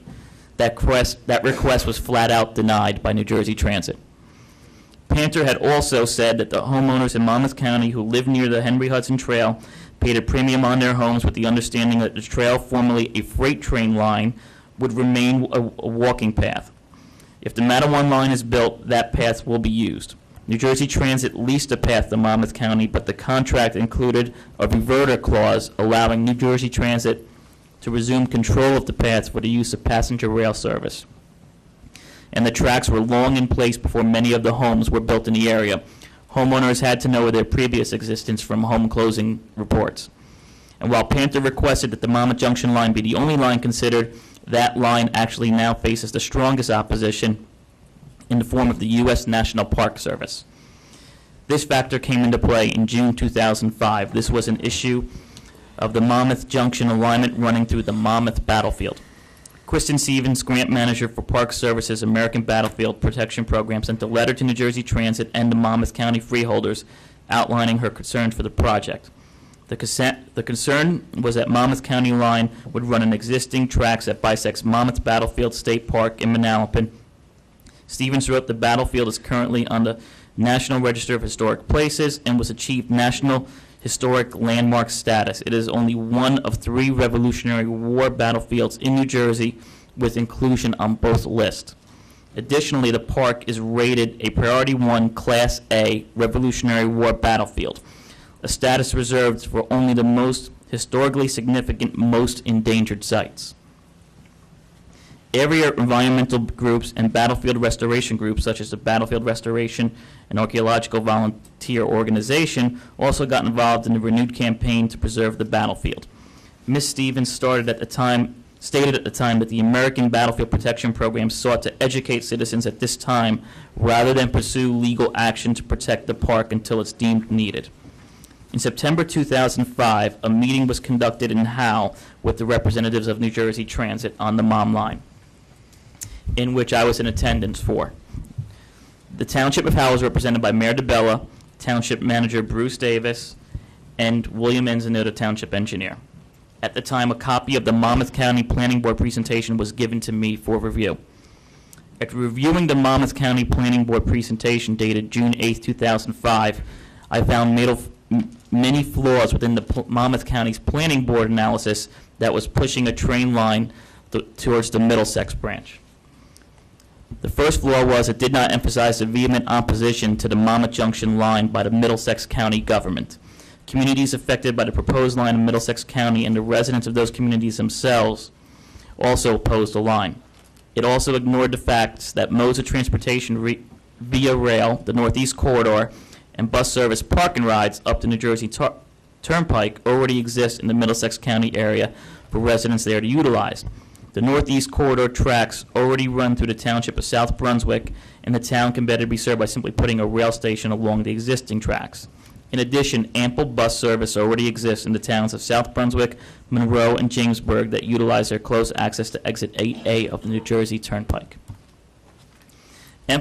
Point 2, emphasis on providing rail lines for the few people that go west to Trenton or Princeton or south to Philadelphia instead of concentrating on the masses that go north each day on Route 9 and the Garden State Parkway on a daily basis. The basic question is, why would the average commuter head 20 miles west to then go north and incur additional commuting time to their trips? Point 3, there were more environmental issues with the Monmouth Junction line than the Matawan line, which would cost millions more dollars in startup costs, according to New Jersey Transit officials that we met with. Point 4, focuses on municipal growth over the next 20 years in the western Monmouth and southern Middlesex counties, rather than focusing on the present population already existing in Monmouth and Ocean counties and its growth over the last 20 years in the Route 9 corridor and future growth within the communities along the rail lines over the next 20 years. Point 5, about a year ago, Monmouth County officials released their own ridership estimates predicting a ridership of 40,666 for the Monmouth Junction line and 22,180 for the Matawan line. The ridership projections were skewed because they used 15,932 present riders already using the Northeast Corridor line instead of just using new ridership on each line as the DICE proposed. Using their numbers in the Monmouth County Planning Board report, it could actually be 25,868 riders on the Matawan line and only 15,932 riders on the Monmouth Junction line. Using the DICE numbers from New Jersey Transit, it could be as many as 4,191 new passengers on the Matawan line and 2,531 new passengers on the Monmouth Junction line, based on projections of passengers boarding in towns where new stations will be built. Now, in the last 3 months, New Jersey Transit has added a new element to its consideration of a proposed new passenger line, the convenience factor. In February 2006, Monmouth and Ocean County officials requested that the study be expanded and reopened to include the effect of a proposed new Hudson River Tunnel could have on ridership figures. Officials in Monmouth and Ocean counties hired Aircom Consultants, a national firm with expertise in ridership forecasting, to assist in this round of testing, and have asked New Jersey Transit to totally ignore the Monmouth County Planning Board's rep. The tunnel, which will now be known as the Trans-Hudson Tunnel, would supplement the existing tunnel that connects New Jersey and Manhattan, doubling the capacity of the underground infrastructure. Under the current rail proposals, commuters to New York City would have to transfer to another train line at Newark Penn Station. But once the tunnel is constructed, it will now be possible to take the MOM train line and operate them all the way into New York, hence the one-seat ride. According to New Jersey Transit spokesman Dan Stessel, in discussions with representatives from the 3 counties, it was concluded that the configuration of the study should be modified so that we're factoring in a one-seat ride to Manhattan now. The trains would still stop in Newark and Secaucus, but passengers could stay put on the trains.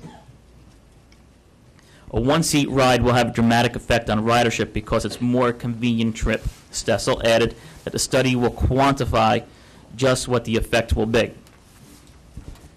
We've been working closely with, according to New Jersey Transit, they've been working closely with the 3 counties as they review the forecasting methodology with the goal of reaching a consensus between the 3 counties. Stessel added, ultimately, the shared goal is to have a final dice that the 3 counties and New Jersey Transit can get behind. But it may be tougher to find a proposal that everyone can get behind since 3 counties are involved.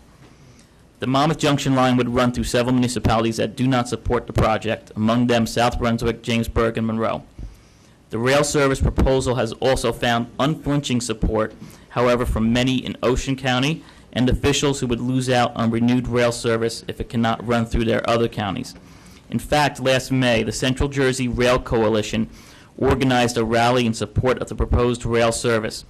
The rally took place in Lakewood, once the home to the famed Blue Comet line, which offered commuter service from Lakewood to New York City and was phased out in early 1960s.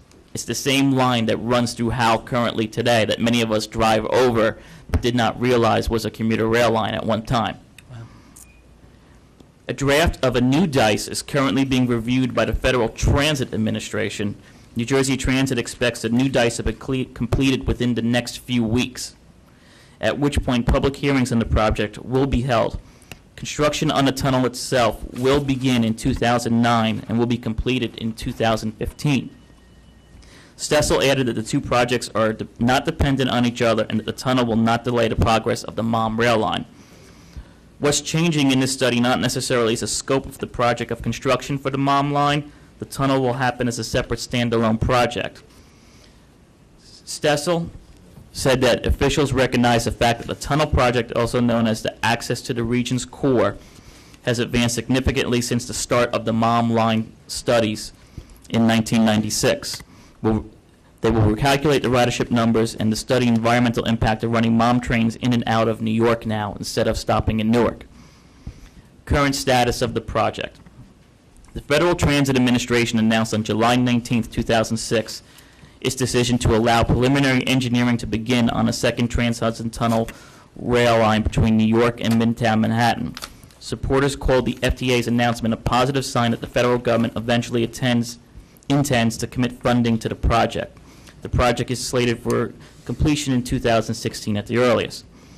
Ridership between the Garden State and Midtown Manhattan is projected to double to 100,000 rush hour passengers daily by the year 2015. Governor of New Jersey, John Corzine, has said he wants the tunnel to go to construction in 2009. The preliminary engineering work is expected to cost $90 million and take 18 months to finish, and will include finalizing track alignments, determining how to best build a tunnel, coordinating efforts with Amtrak and the MTA, Metropolitan Transportation Authority in New York, to minimize passenger disruptions during construction. And another key component of the overall project is creation of a new rail terminal for New Jersey Transit passengers under the 34th Street, Manhattan, located next to Penn Station. Corzine said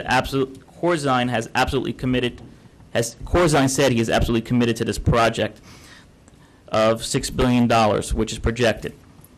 The state of New Jersey has already committed $500 million from its Transportation Trust Fund. The Port Authority of New York and New Jersey has also just committed between $1 billion and $2 billion for the project. On August 8, 2006, the New Jersey Transit Board of Directors awarded an $82.5 million contract for the initial engineering of the new Hudson Rail Tunnel. A New York Times article recently published on Saturday, August 12th, that expected the tunnel to be projected at a cost of $7.2 billion. If built, the proposed tunnel, which will be known as the Trans-Hudson Express Tunnel, would immediately double rail capacity into and out of New York, meet New Jersey Transit needs for at least 20 years, and help support development along the west side of Manhattan as well as in New Jersey. With the proposed Trans-Hudson Express Tunnel project gaining momentum, New Jersey Transit officials are exploring which lines could now be linked to it for one-seat ridership to Manhattan. They believe the opportunity to stay on one train all the way in, rather than switching in Newark, will attract large numbers of new riders. Monmouth, Ocean, and Middlesex County officials should move quickly to exploit this new opportunity for the proposed Monmouth, Ocean, Middlesex rail line. The New Jersey Transit budget approved last month set aside $1.2 million for a New Jersey draft environmental impact statement for the MOM line and $5 million to start engineering once an alignment has been selected. The counties must settle on one of these three potential routes for the line, then sell that project to New Jersey Transit as a profitable adjunct to the new tunnel. But they need to move quickly to get the MOM line near the front of the queue in competition for funding. The MOM line has been in discussions for more than 20 years now. For the MOM line to be a player for state and federal funds, it has to get in the game. Monmouth and Ocean County officials should light a fire under their consultants to get the ridership estimates in, and they should lock themselves in a room with New Jersey Transit officials until they're all on the same track. How will the train affect Howell Township?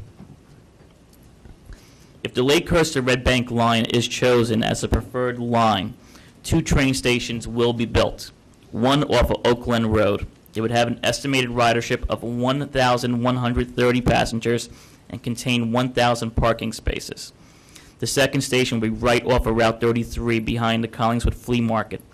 It would have a projected ridership of 435 and approximate spaces for 408 vehicles. There would be 13 grade crossings on this line. Approximately 57 residents would be impacted by wayside noise and warning whistles. No vibration impacts are anticipated from the new train lines. If the Lakehurst to Matawan or the Monmouth Junction line is chosen as a preferred line, 1 train station will be built in Freehold Township off of Halls Mill Road and Willow Road. No estimate on ridership was estimated, but it will contain 1,200 parking spaces just over the border from Howell. It's not far. However, New Jersey Transit officials did say and did look at, they said a station could be built in Howell at the frequency engineering site. This site was mentioned to us by New Jersey Transit representatives, but had been deemed as a not preferred site. I presume project ridership of 1,565 Howell residents based on the above numbers from the previous Lakehurst to Red Bank line. There would be 18 grade crossings on this site. Approximately 62 residents would be impacted by wayside noise and warning whistles. No vibration impacts, once again, would be anticipated on this train line. Recommendation. On July 8, 2004, the Lakewood governing body passed a resolution in support of restoration of passenger rail service to inland Monmouth, Ocean, and Middlesex counties. My recommendation to the town council would be for Howell to also pass a resolution to support the restoration of passenger train service in the area, but to also endorse a train route to get the ball rolling. In addition, I think it would be wise to collaborate with our township neighbors of Lakewood and Freehold to do the same to create pressure within the county to get this issue passed while there is a second life for this project. One other note I'd like to point out is that it's actually New Jersey Transit and the county that controls the project. It is not up to the townships. The ultimate say does fall with the county. So even if there's opposition, the county can overrule and run the train lines no matter what the towns say. My personal recommendation would be for the council to choose the Matawan to Lakehurst option based on the cost to build and operate that train line and the passenger ridership estimates. I also think that it would be easier to get the project done with only having to deal with 2 county governments of Ocean and Monmouth, where widespread support already exists, and not a 3rd county such as Middlesex, where little to no support exists. In my personal opinion, and from doing it myself for over 10 years, the average resident will not want to go 20 miles west to go north and spend an additional half hour on a train to do so. Since I've started working to the west in Cranberry last year, I have used both routes 195 and 33 to get to and from work. I have encountered little traffic during peak rush hours over the last year. This tells me that many residents are not working west of the town, but rather north of the town. That is indicated clearly by the amount of traffic on the Route 9 corridor and the amount of cars I see parked now on a daily basis in the park and rides on Route 9 in Howell. I think the best way to solve the issue between the 3 counties would be to run the trains north and south and establish a bus service east and west utilizing routes 33 and 195. Commuters could be shuttled between a train station in Howell to Princeton Junction or Trenton train stations, where they could there hook up to the northeast corridor line and get a train connection going south to Philadelphia if they choose. This would also make a great deal of sense to New Jersey Transit, since they already have a bus facility within Howell already. I would urge all those involved with the power to get this project done, to put party politics aside and to do what's best for both the residents of Howell and Monmouth County. And with that, I thank you very much for your time. Thank you, Mr. Morello. Any questions from the council on this? I want to commend you for that report. I think it was a thorough report. I would love to see it and digest it.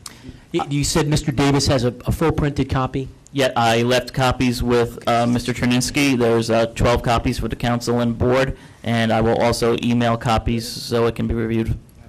Now, in terms of your recommendations, Mr. Morello, it sounds like you're saying Lakewood and Freehold Township have also been leaning, or is there any correspondence that suggests that they're leaning toward the Matawan-Lakehurst line? Do you know? Lakewood hasn't officially endorsed a line, but they have endorsed the trains coming through again. In conversations that I was able to gather from Freehold, Freehold absolutely supports this project because they too want to get ahead of the game and start to get the cars off of the Route 9 corridor. Yeah. Well, what I would recommend, if you could, Mr. Morello, perhaps you can send an email to the township manager, copies to the council. We all have email addresses that summarizes the 3 specific actionable items that you'd like us to take. Mrs. Dixon, I'll get to you.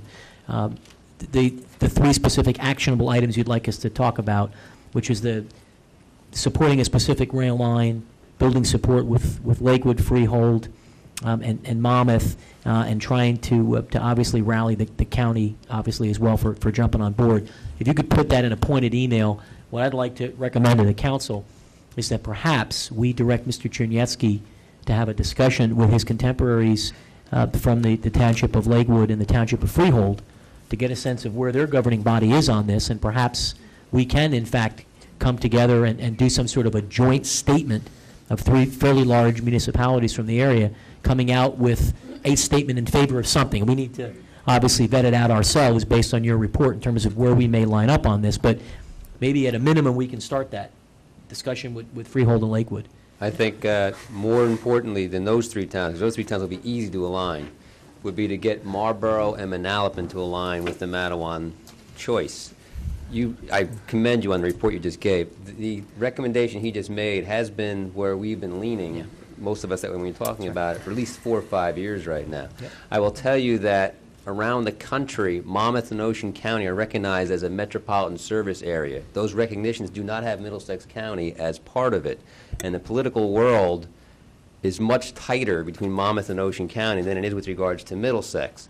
So when Mr. Morello made those recommendations, he's right on with regards to that. It would be much easier to get anything done leaving out Middlesex County. And Matawan ridership, that is a more direct route. There already is the line out to the east. So without getting too deep in this, I already lean towards that Matawan line. And I feel we should actually pursue Manalapan and if we get those 2 in line with us, Freehold and Freehold Township, and with Lakewood, and present that to the 2 counties. So your recommendation would be, in addition to Lakewood and Freehold, have Mr. Czerniecki find out where Marlboro and Manalapan are through his Absolutely. The administrators. whole western Monmouth development Okay. area, if it gets behind it, that will almost force them to pick that as a choice. If you just get the 3 towns you first mentioned, the line has to go there anyway. They're all going to say we want it anyway. Right. It's ironic because this rail line was actually used for 40 years before it being phased out in the early 60s. And now that growth has taken over the area, they really don't have a choice but to put rail lines back in Monmouth County. One of the things I learned in talking to one of the officials at New Jersey Transit when I posed some questions to him, he told me that when budgets are approved and money's appropriated, we find a way to get the projects done no matter who says so. So I feel, basically, looking at it from my point of view, it's in the town's best interest to start to get ahead of this project, because this is a project that will dramatically change our town going forward in the future. It sounds like you got a much better handle on the ridership numbers. A couple of years ago when this was brought up, they didn't think they'd have the numbers to support the line. It would have to be subsidized by state taxes. We all know there's no money in New Jersey right now, but it sounds like with this Trans-Hudson line now being put in, there will be enough ridership. And that was a major drawback a couple of years ago. Any other questions for Mr. Morello from the council? All right, Mr. Czerniecki, I'm sorry, I Councilman. think it was a very thorough report. I'm looking forward to reading it, because you did say a lot of money in there. I heard billions sometimes, millions other. Maybe if you're free tomorrow, maybe me and you can get together for breakfast and discuss You it know, further. I was wondering what you were doing. Maybe when the meeting's over, we can go out and get something. Let's go. I can probably get breakfast then. We might be able to get breakfast at this rate. You're coming with us. Keep it up, Czerniecki. All right, so the takeaways are, we'll have our manager do that. If we could just copy Mr. Morello on all correspondence, because obviously you have clearly studied this, and Yes. we're going to continue to need your help, because you're going to wind up being our spokesperson based on what you've done on this.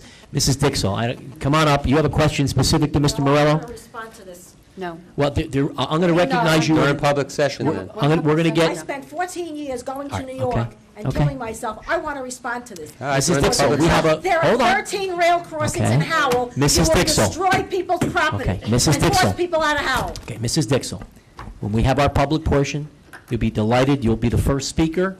We'll allow you to come up. I don't know if Mr. Morello is interested in staying that He shouldn't long. do anything until he gets a vote from the council. Okay, well, the good news is he isn't. The good news is we've asked Mr. Czerniecki to have a conversation with some other towns to solicit their input.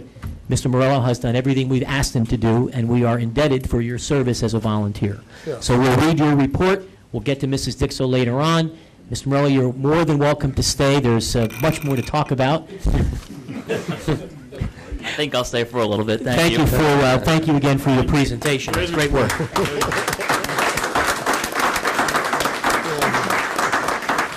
All right, I call the council's attention to our consent agenda items. Just remind the council, this is both a workshop and a regular meeting, so we will be obviously taking action.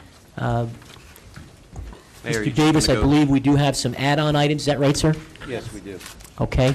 We have, it appears as if we are not to introduce 9A4. I believe that was at the request of Mr. Herring Okay. at this time. Yeah, it's, okay. The salary ordinance that is up for introduction has been altered, so it is not the same ordinance that is in the council's book. That's in front of us, I assume? That's in front of you. Okay. 9B11 has been amended from what is in the book. A new copy is on the dais. That's correct. A letter from the Monmouth County Planning Board is back up for 8A4. Call the council's attention to that. And the dangerous dog ordinance is in our add-on packet on the dais. With respect to add-ons, we have several. There is a resolution, 9B29, authorizing a change order to the Bonham Soccer/Girls Softball Complex for Phase 1. Mr. Czerniecki, we may ask you to comment on that, of course. Authorizing Remington, Vernick, and Beanan engineers additional funds for the amended proposal for the Bonham Soccer Softball Complex for Phase 1, which council's talked about. Revision of a resolution for the Green Communities Challenge Grant for community forestry management, and authorize the execution of a land use developers agreement for Colts Neck Crossing. I would ask for a motion, please, to add the items as just read to the agenda. Mr. Mayor, are we going to go right into public session? I As believe well, I we're, suppose, unless yeah, I there's- believe we're ready to do that. Okay, so let's first, motion, please, to go into public session. So So moved, moved. Second. We have a motion and a second. Any remarks? Hearing none, roll call, please. Mr. Malabé? Yes. Mrs. Showmaker? Yes. Mr. Tabasco? Yes. Mr. Walsh? Yes. Mayor DeBella? Yes. Okay, entertain a motion, please, to add on the add-on items as presented. Motion to add on items 9B, 29, 30, 31, 32, and there actually may be a 9B 33, although it's not stated as such, that emergency appropriation resolution. Is, in fact, there a 9B33? Mr. Trunetsky or Mr. Davis? I'm sorry. There's There a is an resolution emergency. here about the emergency appropriation, but there's no number for it. Yeah, it actually says, please place this on a resolution of the 815. That's got to be 9B 33 if I had to. This guess. is a memorandum to Mr. Chernetsky from Mr. Filiatro. It's in all of our packets. During the July meeting, we discussed an issue with the town council in the fact that our workman's compensation claims were in a self-funded pool, are running higher than they had been projected. Is that 9B11? Is that what we have there? So it is 9B11. Oh, it's a change in Okay. 9B, okay. Terrific. Remove 9A4. Good. All right, so we have a motion. We need a second, please, on 29, 30, 31, and 32. So moved, Mayor. We have a motion. We need a second. Second. Any remarks? Again, the 9B11 in front of us is the amendment to the one that was presented in the Package. package. Okay. And 9A4 is removed. Any additional comments? Hearing none, roll call, please. Mr. Malavey? Yes. Mrs. Showmaker? Yes. Mr. Tabasco? Yes. Mr. Walsh? Are we voting on these? No, this is No. just an It's an add-on. add. Yes. This is a vote to add on. And Okay. Mayor DeBella? Yes. Okay, so we're going to go to consent agenda items.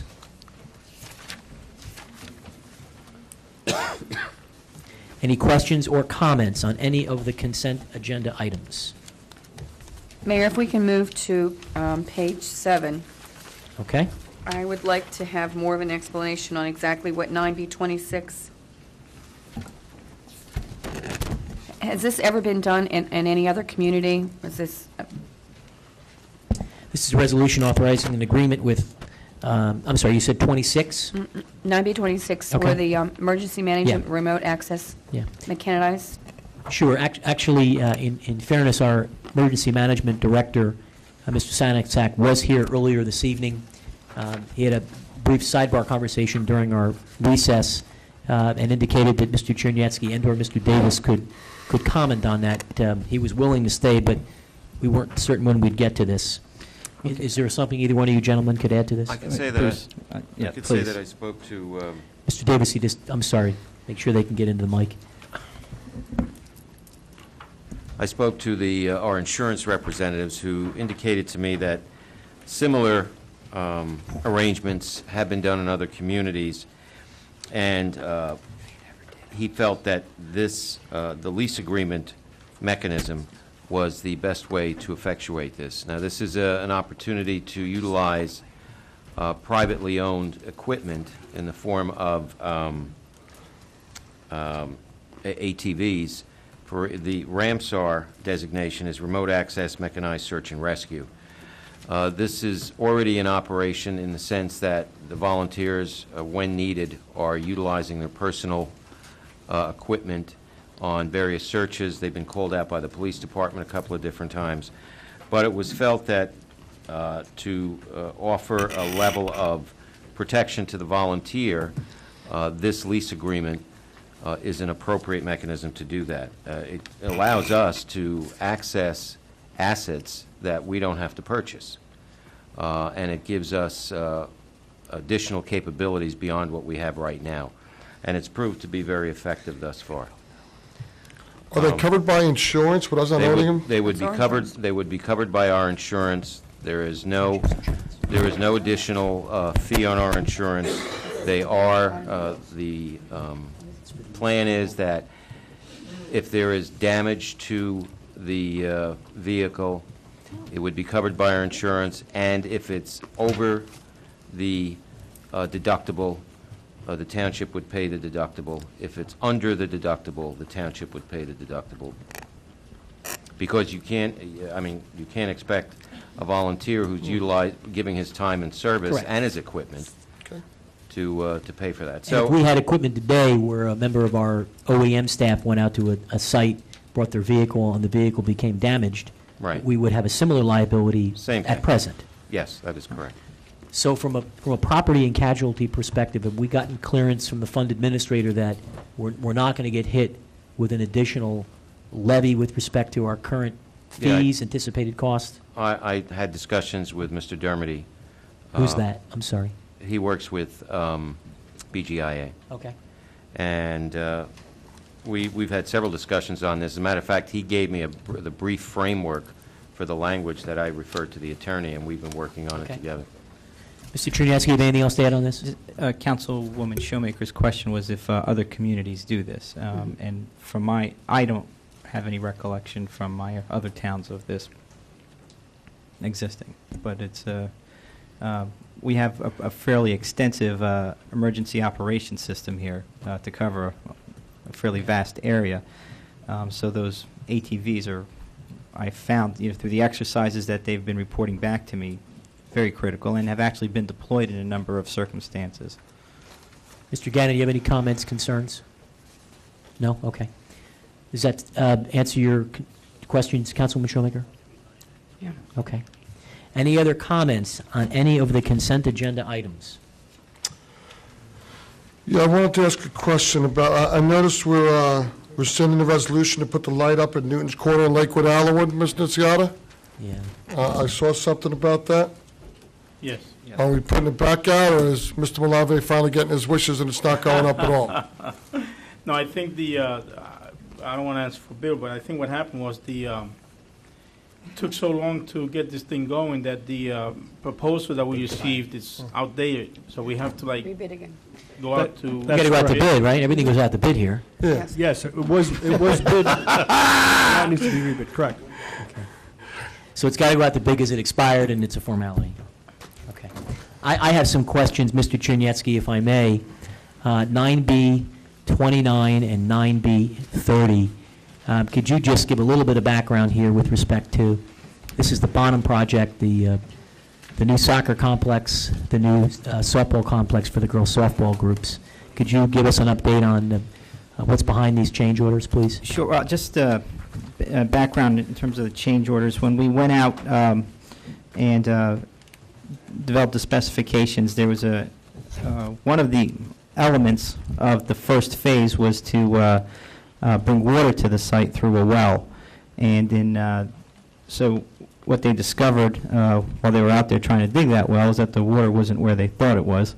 And so we need to go significantly deeper to hit the next aquifer. So that change order that's being requested is $124,939. There is a second change order with respect to on-site inspections. We have a inspector there that we're paying to be there and make sure the proper materials are being delivered, things are being done according to specifications, and there's a recommendation that we increase the hours as we're heading towards the final phases of Phase 1. And so the change order request of $13,000 for inspection services. With respect to where that fits in the overall budget, for Bonham Phase 1, I'll defer that to the finance officer. Mr. Filiatro? Sir? Well, certainly there still is funds available. There was a total of $1,980,000 appropriated. We are not over that. There's still funds available. I don't have the exact figures. I do. There was a certification of funds I did fill out for the change order. The change order is less than 20%, which is one of our purchasing legalese. We have to watch whether or not we have any change orders in excess of 20%. So, it really is a typical change order for a contract process. We felt between purchasing and I that it was substantial enough and large enough that we did not want to wait until the end of the project when we do our final change orders, that it was substantially large enough we want to bring it right to council right away. And that's why it's on the agenda for tonight. Mr. Filiatro, $124,000 to go down deeper for the well. Was that put out to bid, or no? Does it automatically get put to somebody? No, that's a change order to the existing contract. And the existing contract, the original contractor did bid, and it's my understanding that the price that he has quoted for the change order was just same price that he quoted on the original bid, just additional feet. Has to go down further. Okay. He quoted a per-foot price to sink the well. All right, the well has to go deeper. This change order just reflects the same bid price per foot, just the additional. Same bid price per Same foot. bid price. So they're just digging a hole deeper. Any other questions on 29 or 30? All right, I have a question on 9B11. This is this workman's compensation issue that we just got this notification on. These are additional claims because of increased workman's compensation claims from our own employees, obviously. Claims is what drives this pool. Have we had BGIA come in from a risk perspective and perhaps give us some consultative advice? Are we sustaining additional injuries that we had not sustained previously? Is there something that we could be looking to do to improve safety or change process so that we could avoid what potentially might be injuries sustained while on the job, if that's what this is even related to? These are job-related on the clock-related injuries. And we meet with BGIA quarterly when we have our safety committee reviews and we review our accident reports. And I previously reported that we actually have made great progress in terms of our safety score. So in terms of the recommendations that are made, we're quick to implement them as fast as possible. But it has come to our attention that a lot of workman's comp claims are on the rise, and BGIA is working with us and has made some recommendations that we start following up on. And I think from a privacy perspective, we're completely disinterested in who the individuals are. I mean, there's a federal law, HIPAA, that protects the identity of the individual, so that's irrelevant. But for my own benefit, knowing we're in a risk pool that's self-funded, I'd like to get some de-identified description of the kind of injuries that have been sustained, and maybe even have BGI come in here and give us some sort of a general update. I know you gentlemen are on the committee, which is fantastic, and the costs have been terrific from our perspective, but you know that's a fairly sizable increase in injuries on the job, and I'd like to get a handle on what BGIA is doing as the fund administrator from a risk perspective. What are the protocols on a back-to-work policy? Are they engaging any sort of managed comp kind of accommodation to get people back to work more quickly? What are the rehab plans? So, I mean, maybe we can arrange to have them come in. Doesn't have to be any immediate because we've sustained these claims, but maybe in the September, October timeframe, they can come and give us a report. Some of these things are related to policies. And so I mean, that may be appropriate for council to talk about in broad terms. Okay. So perhaps we would do like we did this evening and include that in a manager's report. Yeah. And I'd yield the floor to them to go over areas we might be Are these looking at. policies that we can change if they're causing us problems? More, they're happening in a variety of areas. So okay. Yes Sounds and like no. you might not be ready Yes to talk and about no. it tonight. Correct. Okay. So this is an extra $260,000 we have to throw in? Based on our experience this year, yeah. Based on our experience this year, is that how we get rated and we pay? So next year we know that that's what it is No. going No. in? Is that the No. standard? This is what we're projecting based on what we've paid out over the past few months up to this point. This is what we're projecting for the rest of the year. We if things participate continue. we participate in a collective pool where we are self-funded and we have a certain amount of aggregate indemnity coverage that protects us to a certain ceiling. But in a self-funded pool, we pay the cost of our claims as we incur them up to certain maximums, where then protection kicks in and provides additional coverages.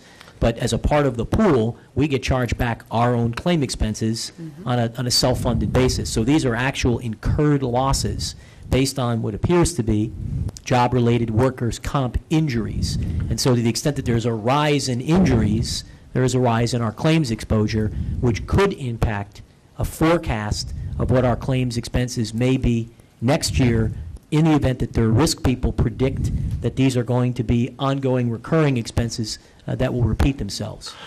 So this is in addition to what we've paid out for insurance? We have a $50,000 deductible per Okay. occurrence. And so we budget so much.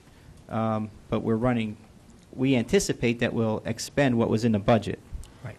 So you're, Based on the past. This is an emergency appropriation because this is more dollars that we're going to have to come up with to cover the anticipated claims expenses in excess of our attachment point. This is based on the claims we have projected to the end of the year. It is projected to the end of the year. If the claims continue at this level, Right. this is the shortfall that would be for the entire year.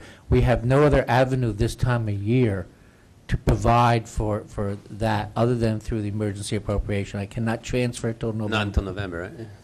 So this is the only avenue that's available to us now that we've passed the budget and before we get into November when we can do transfers and in order to provide enough money to do this. just off the top of your head, Jeff, if you know the answer, I'd appreciate it. In the last few years, were our costs for workers' comp that much less that this wasn't anticipated? Yeah, we've That's why? had quite a spike. We've had some very expensive comp claims. There was, without getting specific, looking at the claims records, one sticks of mine. There was an injured elbow that has cost us $36,000 this year on one injury. That's unusual. We don't normally have serious injuries like that on a yearly basis, and we've gotten hit with a couple of pretty good ones. That's the biggest one I recall in looking through the claims list. So we're having an unusual year. I think the last time I've seen a year with claims that have spiked like this, we've gotten some serious ones, was, what was it, 99, that when we had the car accident with the Public Works, the Deputy Director of Public Works, was the last time I saw large claims like this come through in workman's comp. So, it's just one of those things that, we ran into a bad year here, or bad luck, if you will, where we've had some people injured that were expensive injuries. Mr. Chernicki, though, I think you and I had a discussion a week or so ago. You are working with BGIA and the attorney in some respect on trying to change some of the, or a possible change in some of our policy standards. Correct. To address that particular need. Right, and they're coming in from a couple different areas. Some of these are contractual, some of these are services that we provide on the road. I think in fairness, we need to get a description of what some of these policies are that have been the cause of these increased claims exposures, so that we can, from a policy perspective, if you're saying some of these are bargained for, they're contractual, then we got to understand what they are. But from a risk and a safety perspective, we need to be ahead of this. And it sounds like you're working on it, so that's terrific. But as soon as we can get in your next manager's report that inventory of the things we need to be looking at, we need to start looking at them. We will absolutely do that. I'm sure we will. Thank you, Mr. Janeski. Any other comments on the resolutions? Any other comments on resolutions? I just don't have the backup on this one, 9B3. The award of the contract to Mazer Consulting. How much is it for and what's it for? Hold It's on my one fault, I don't have second. the backup here. Sure. 9B3, authorize award, resolution awards a contract to Mazer Consulting. Mr. Nunziato, Mr. Filiatro, can, Yeah, that's we're refurbishing a pump station. It's $33,000. We talked about that. Is that what we spoke about today, Mr. Filiaccio? No, it is not. No, this is a 2005 capital ordinance to completely refurbish for the Woodburn pump station.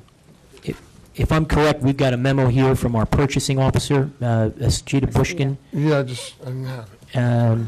Did this, what's the backup on this? Yeah, I just didn't have it. No, it's a good That's point. all. I spoke with Mr. Filiaccio today Woodburn. about the sewer. I just didn't ask about this one. Okay.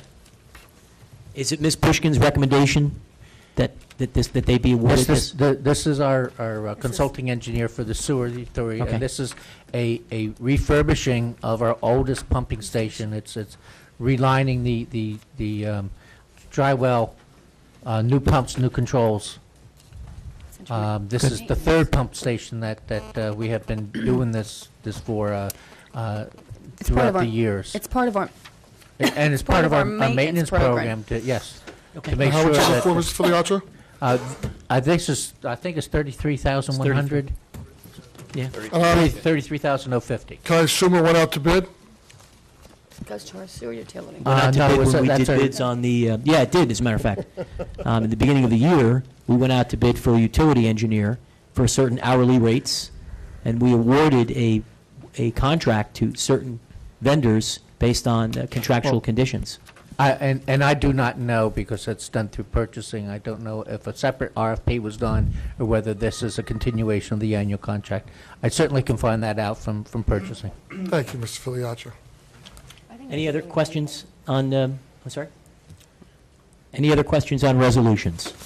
If there are no additional questions on resolutions, I'd like to request, and certainly open the floor to other requests, for a separate vote on 9B32. Can't imagine why. Any other comments or requests? All right, so I motion that we approve all the resolutions that we just talked about, except for 9B32, which Joe now wants a separate vote on. Have a motion, and we need a The one second. on Colts Neck Crossing. Is there a second? Second. We have a motion and a second. Any final remarks? Hearing none, roll call, please, on all items except 9B32. Hold on, hold that roll call. Are you okay with the motions as well, Mayor? Council okay with They were those? added. Yeah, they were, did anyone have any comments on the motions Because they're as part of the consent, resolutions? that's all. Yeah, They're okay? I don't think so. Did you have something else, Councilman Walsh? No, Mayor, we have work to do. Thank you. Okay. Okay, hearing no additional comments or requests, roll call, please. Mayor, just to clarify, this includes all the add-ons with This the includes exception of 9B30. all of the, that is correct, And the sir. polled 9A4. That was Yeah. removed. Right. That's correct. So, All not right. 9A. Mr. Malavey? Yes. Mrs. Showmaker? Yes. Mr. Tabasco? Yes. Mr. Walsh? Yes. Mayor DeBella? Yes. All yes, We need Mayor. a motion and a second, please, on 9B32, authorize the execution of a land use developers agreement for Colts Neck Crossing.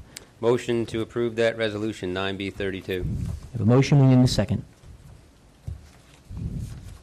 Is there a second? Second, Mayor. Motion and a second, any remarks? I'm sure you're going to have one.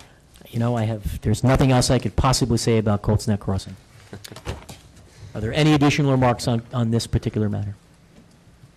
Hearing none, roll call. Oh, did you have a comment, Mrs. Showmaker? I just want to make a comment that although I know your sentiment on this and Pete's sentiment and Juan's sentiment on Colts Neck Crossing, I think that I could speak openly for all four of us in that none of us want to see this. Of course. However, by the court, we have no other recourse other than to, I mean, this is part of the settlement. So just for the public's knowledge, this is not something that any of us want to see. No, it's- We don't like the way it came before us, the way it was presented, on and on and on. But as part of the process in today's government, this was a settlement, and this is what we are left with. I just want to be consistent. I argued that we should continue to fight these guys. There were a whole bunch of good reasons why that might not be practical, and I just want to stick to my Come my on. convictions. So, any additional comments? I think this has been talked about. Good. so Roll long. call, please. Mr. Malavey? Yes. Mrs. Showmaker? Yes. Mr. Tabasco? Yes. Mr. Walsh? Yes. Mayor DeBella? No. Okay, we're going to get into ordinances. Well, before we do, I'm sorry, before we do. we had an unusual situation this summer. So I'll leave it up to you as a chair to do whatever you want. In that our public participation nights were one meeting, and then the workshop regular council meetings were a meeting. Typically, we have a separate workshop and a regular. At the workshop meetings, the public speaks last, and at the regular, they speak first. We're about to vote on things. Sure. So I would think that we'd want to possibly have consideration for having them do the public part now. Great before idea. One meeting, and then Okay. you also skip by the reports of officials. We'll actually cut it in half. We didn't We'll do do that do that. Okay. We'll do that right before we get to ordinance, after public. All right, there are several people here who have put down they want to talk about the hotel. We are going to have a separate hearing on the hotel, obviously as a function of the hearing on the ordinance. So I'm going to just go through the list, and people who want to talk on the hotel are going to have whatever time they need to talk about it as a function of the hearing on the ordinance. So, Mr. Brannon, it says you want to talk about the hotel, so we'll get to you during the hearing on the hotel ordinance. Is that satisfactory? Okay. Mrs. Dixon, we're going to come back to you because you don't have down hotel. Mr. Howell, it says you want to talk about the hotel ordinance as well. Was there anything in addition, aside from the hotel? Well, then come on up. You spoke at the last meeting. I'm trying something new, Mrs. Dixon. I'm going to try and allow people that don't necessarily get some time to speak. First. Are you just going through the ordinance right now, or just the open public? No, No, it's we're not not doing the ordinance yet. This is regular, open, public. I'd like to also speak on something. Okay, well, you'll come up after Mrs. Dixon. Mr. Howell, good evening, sir. Good evening, Mayor, members of the council. Michael Howell. If you just pull that mic a little closer, Mr. Howell, I'm sorry. Hello, Mike. 1A Newton's Corner Road. I listened to the discussion earlier this evening concerning the ad that was in the newspaper. My name was on that, so contrary to what the mayor had said, you get an apology from me as well, Mr. Filiatro, if you felt offended. I absolutely believe that if someone feels they have been, their reputation has been tarnished, that they deserve an apology. Mayor, you're absolutely right. That should be given. What was the date of your public apology to the police department for lying and causing an internal investigation within the police department? I'll answer your question. I never lied. I had a private meeting with the chief, president of the SOA, and the president of the PBA, and they received a formal piece of correspondence. And it was at our agreement that the discussion that we had collectively remained a discussion between the parties that were involved. Well, you this evening said that a public apology should be issued. You, I mean, unless what I read in the paper was incorrect, where you initially said it was a police officer who contacted you, then you said it was former Councilman Lucy who contacted you, and so Yeah, I mean, somewhere in there was a mistruth. Yeah, I would respectfully disagree with you on the commentary and certain things that were in the paper. I did indicate very clearly to the police department that at no time did I feel anyone in that organization had done anything wrong. I was reporting what had been transpired through the appropriate chain of command, which at the time went to the township manager. Because it went to the township manager, it of course found its way into the press and into the media. I'm satisfied that the chief of police, the president of the Superior Officers Association, and the president of the PBA were satisfied with my written correspondence to them personally and our direct meeting. And in the event that they're not satisfied with that, they certainly have not made me aware of that. Well, to the best of my knowledge, there has been no additional correspondence. So that we don't have to go through that route, why don't you just apologize Well, to the public? I can see that since you feel bad that you were forced to apologize, you're now going to bring up an issue No, I that wasn't was forced several to do months anything. ago. But I'm not going to play into it. I wasn't forced to go get somebody from Hudson County to come down here to further my agenda. You are.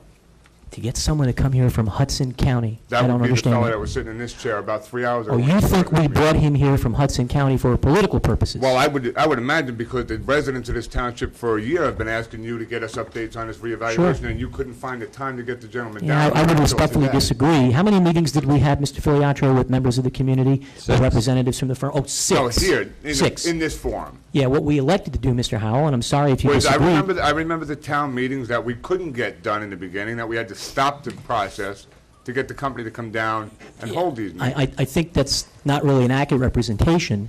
We had 6 public meetings, and they were specifically not held here because we wanted to hold them in the community. They were held at a variety of different locations. You know what, Mayor, Mr. I know Howell, that, Mr. so- Howell, I won't interrupt you. Excuse me? I won't interrupt you, so when I give my response, perhaps you won't interrupt me. Fair enough? That's just fine. I'm still Good. waiting for the apology to the police Mr. department. Howell, I have You're made it very causing clear. an investigation Mr. on Howell. one that didn't need to be done. Okay, you know what? I'm not going to play into your gamesmanship. I've made it very clear the issue on the police. You can attempt to sort of politically recover from your own missteps by trying to turn it back on me, but we're not going to get into that. Why don't you get into what it is you'd like to talk Well, about? that We was can help. really what I wanted to talk about. I'll be back to talk about the hotel ordinance, but, you know, I believe what you said is right.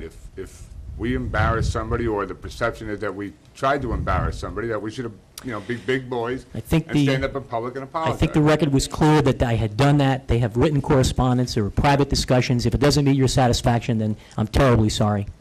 That's great. We'll see you when you come back up. Mr. Mrs. Gannon, Dixell. Mr. Gannon, any luck on getting the investigation for me? I've asked for that investigation to be gotten for me. Any luck? It's been 6 months. No, I haven't had any luck. Yeah, we should get it to him. It's been 6 months and nothing's... Who's I haven't holding it up? spoken to the chief? Who's holding it up, Mr. Gannon? I haven't spoken to the chief on that. I would assume it's the police department. When the probably manager calls comes case. back, let's revisit, give him the chance to respond.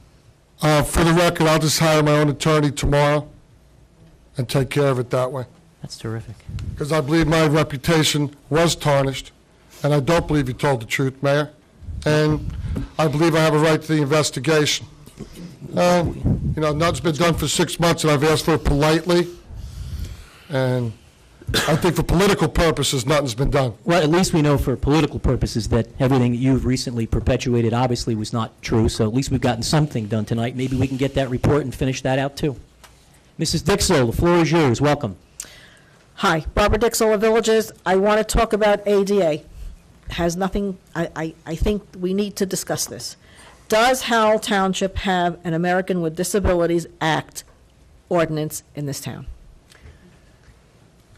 Well, I know there's a ramp outside this building. Sure. so Mr. Chernetsky, can you gotta follow answer state law. Mrs. Dixell's question was, do we have a specific policy in our ordinance on ADA? All municipalities are required to comply with the Americans with Disabilities Act under Title II. I'm not talking about the municipality. I'm talking about, we have private stores in Howell Township.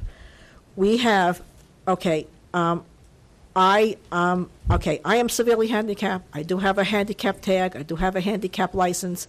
Disabled persons. There are many other people in Howell Township who do have that, legitimately documented. When you go into a store like Lowe's, who has about 5 motorized handicap carts, they're not working, ever. You go and you talk to management, we're going to fix them. Boy, oh boy, what a bunch of baloney.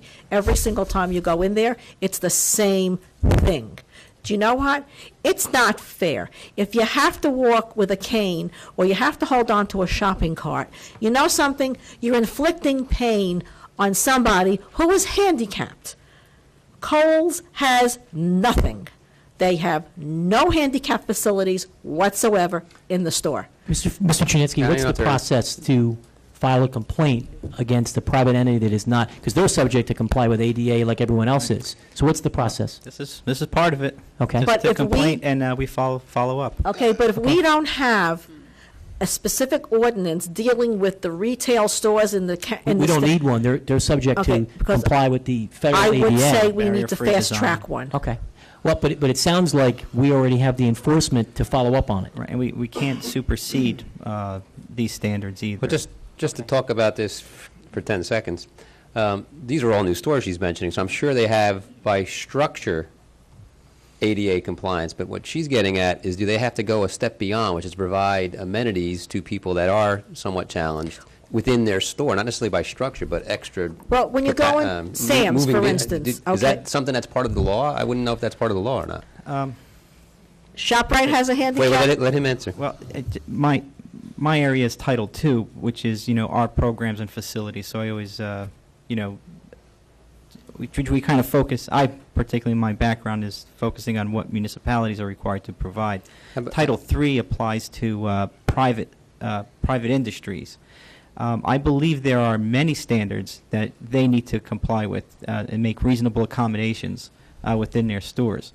Some things are absolutely required. I don't know what's voluntary, though, and what's absolutely required. Maybe, Tom, maybe you can address that a little bit in your experience. Are stores required to provide moving vehicles for people that are challenged to get around the stores? The initial review is done for new stores would be at the planning board, where they have to comply with the barrier-free code and ADA, et cetera. And this is not an easy question to answer, because you have to look at each operation, and in total they have to have substantial compliance with the law. And filling in the gaps, or what is substantial compliance, that's where someone makes a complaint and it's investigated either by the municipality or by the Division of Civil Rights or something like that. So you got to look at it on a case-by-case basis, but I will indicate that all the new construction has gone through the review at the planning board and the engineering level to make sure it's in compliance with those codes. But as far as the other details, that's where you have investigations done by various government agencies in response to complaints. All right, well, as a takeaway, I guess we'll just get the answers back to Mrs. Dixell. Okay, because it is a problem. Now, Walmart has a handicap motorized cart. ShopRite has one. Sam's has several, because the new Sam's is almost impossible to walk. Okay, Lowe's has this 5 or 6. They're in the outer lobby. They're never plugged in. The wires are always bent every which way. The buttons on and off don't work. What they need to do is what Sam's has done, what ShopRite has done, is move them inside to there's plenty of room in the front of that store to move them inside along the service area wall and plug them in so that when people need something, they're able to have it. So that's my take, and I would appreciate it if the township would look at this, talk to these stores, talk to these owners, talk to these corporates, and ask them to please provide some type. I'm not the only handicapped person in Howell Township. I see many people with handicap tags and licenses who may have problems getting around, but you know something? It's painful when you have to go with your cane or you have to go with a shopping wagon, and the store does not accommodate. They want your money, they want you to shop there, but they don't accommodate you any which way. The only thing Kohl's has is a couple of these black mesh shopping wagons. That's it. That's not fair. You know, I have one more. I'll talk to the chamber tomorrow, too, because all the stores you're mentioning all want to be good neighbors. So I'll talk to Bob Fast, I'll talk to Sue Dominguez, and let them know that, you know, we're getting these requests and see what the chamber will pass on to the store. Monmouth County also has an office for advocacy related to disabilities and implementing the ADA.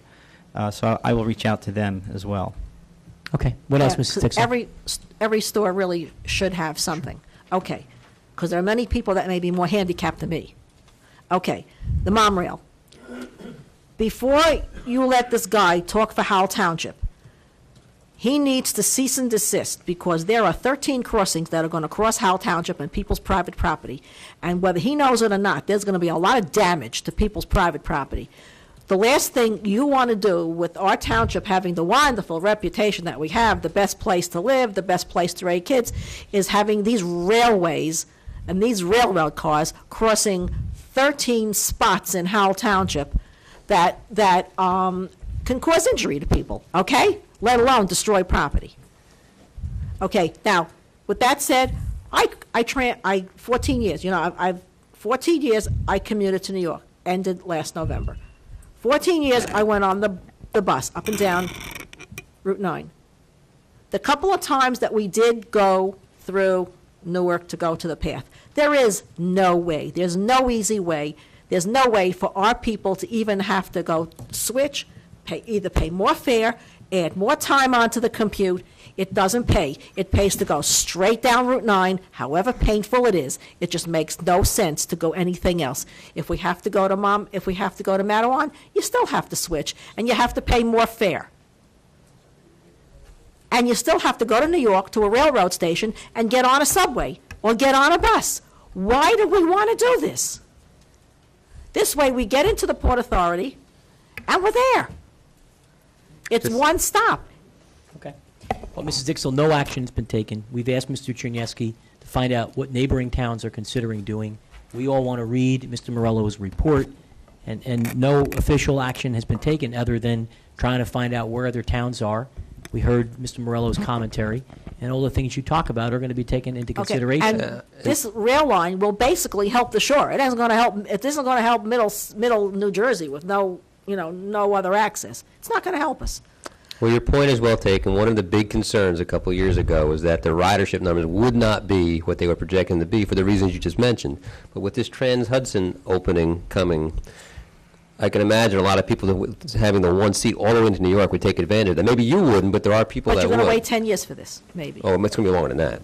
Okay, but before this man is allowed to say one more word on behalf of Howell Township, he needs to be told that until he gets a vote from this governing body, he's not to do it. Yeah, I think, Mrs. Dixell, we haven't authorized Mr. Morello to have any other He can't be authorized to do conversation. anything more on behalf of Howell Township. Like I said, you people need to take into consideration, you've got 13 rail crossings in this You town. heard our direction. The only but person. Barbara, with all due respect, I mean, he's allowed to do He can do research and anything have he it, wants. hold on, please.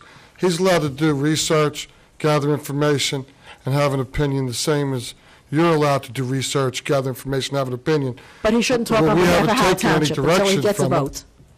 He's not. He's not. Mrs. Dixell, he's done a service that we've asked him to do. He Okay. has to be thanked for that service. Mr. Chernietsky is doing the next level of follow-up, and then we're putting the cart before the horse. We're not. Yeah, no, I don't want to do that, but like at the We same had time, somebody we have to volunteering take your it. shooting at Would it. I you- hate to do that. Let our volunteers volunteer. I for want him us. to come back. We want our volunteers to still work for the town. All right, what else do you have, Mrs. Dixell? We appreciate your comments on it. Anything, I will talk on the hotel when it comes up. Thank you. Thank you very much. Mr. Brannan, welcome, sir. Come on up.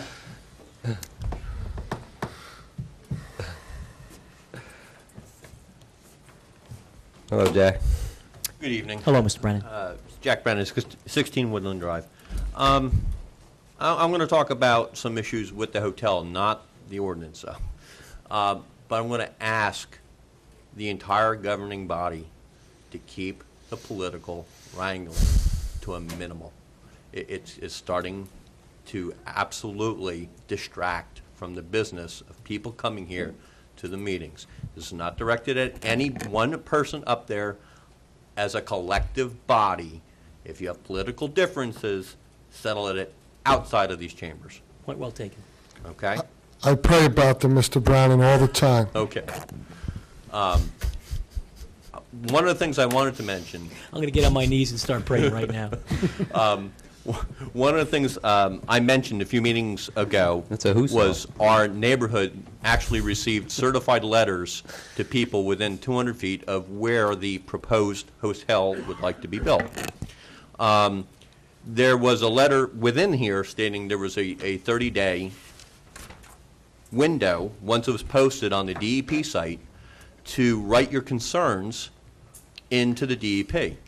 I just want it to be put on public record that it's been posted as of 8/2 on the DEP bulletin on their website, that they're basically, if you have any concerns, any comments, if you're opposed to this, it's the reissuance of the LOI, letter of interpretation, and right on their website, it has the address, and Michelle Kirk is the person that's in charge of, I guess, this application at this point.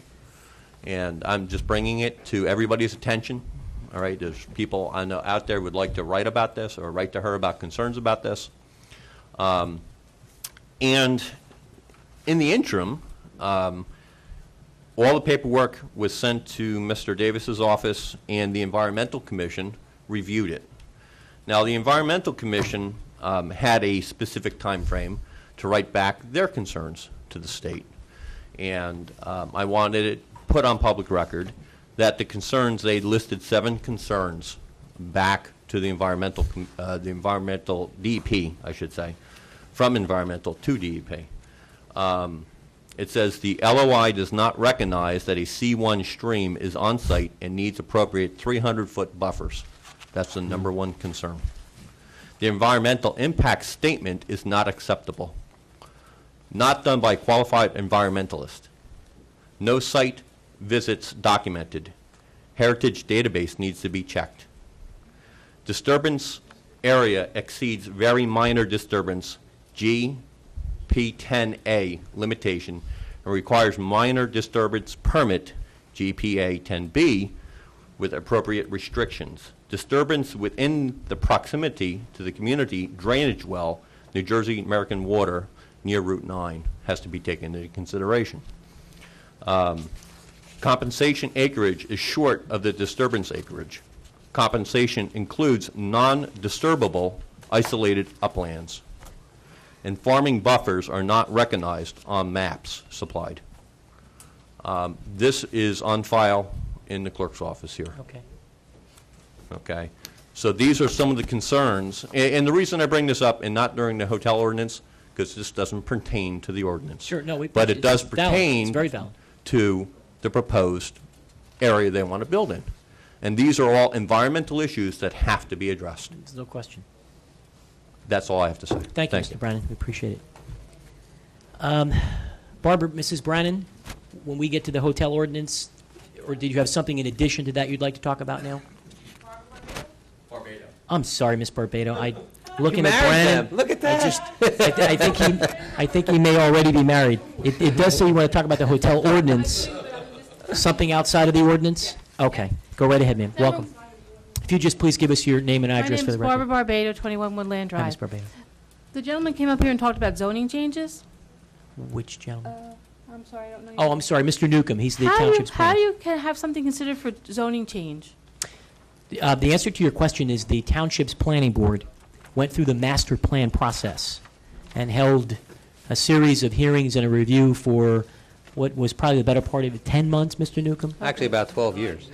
Yeah, you have a good question, Ms. Barbado. The planning board, not the town council, the planning board went through a process required by state law every certain number of years to review the entire makeup of the town, how things are zoned in certain areas. They held about 9 public hearings, open to the public in front of the planning board. That's okay.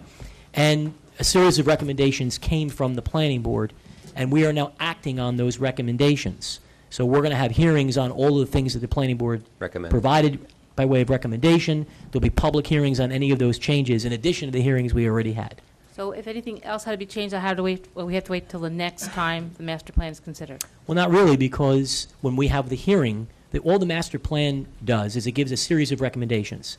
The town council has to adopt and approve those changes. So if you had a comment, concern, problem with something that was proposed No, during it's the... not proposed. It's something Sure. that was residential zone to HD1, but It would have, it go would have back needed to have presented. gone to Okay. the planning All board. right, it's mute then. The other thing I just want to encourage, for Bill Posgreen, Support Arms, Yes, it's still the rec center, the collection bins. that's right. I just want to put on public record, because Mr. Wayne Lucy, was that his name? Yes.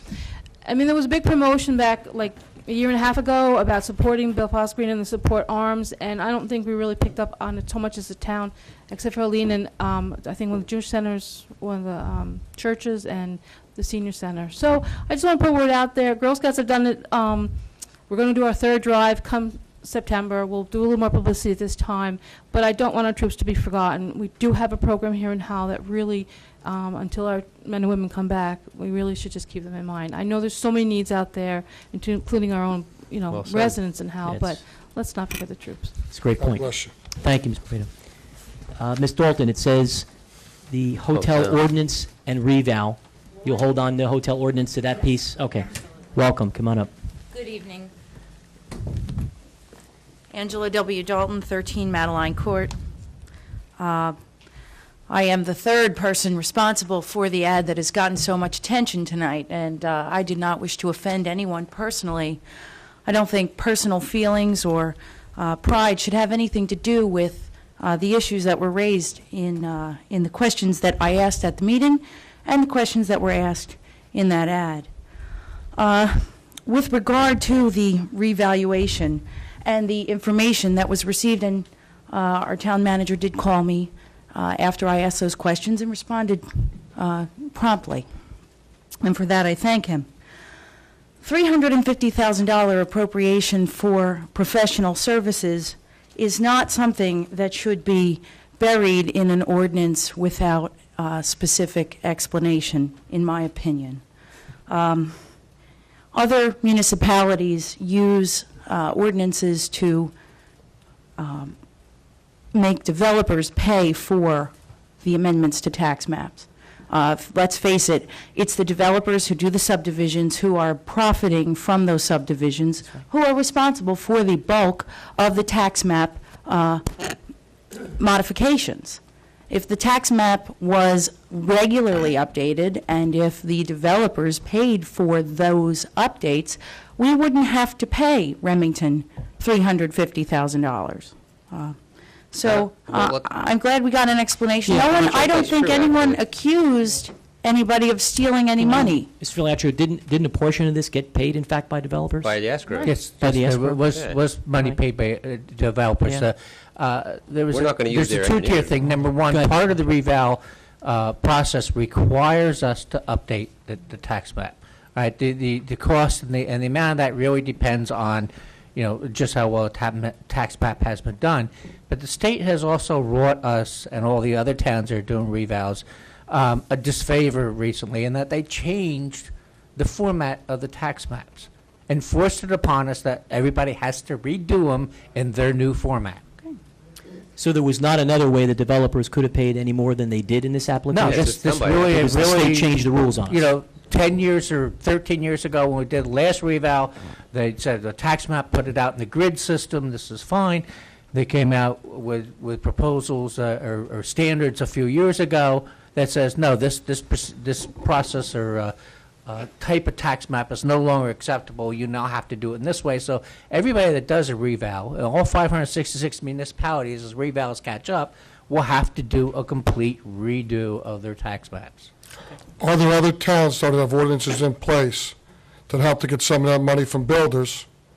I'm sure there are. We do. We do. We do. Yeah, we do as well. And we did, you know, as far as adding the new developments and putting the new streets and everything in there, we had escrow money for that. I did say we had $50,000.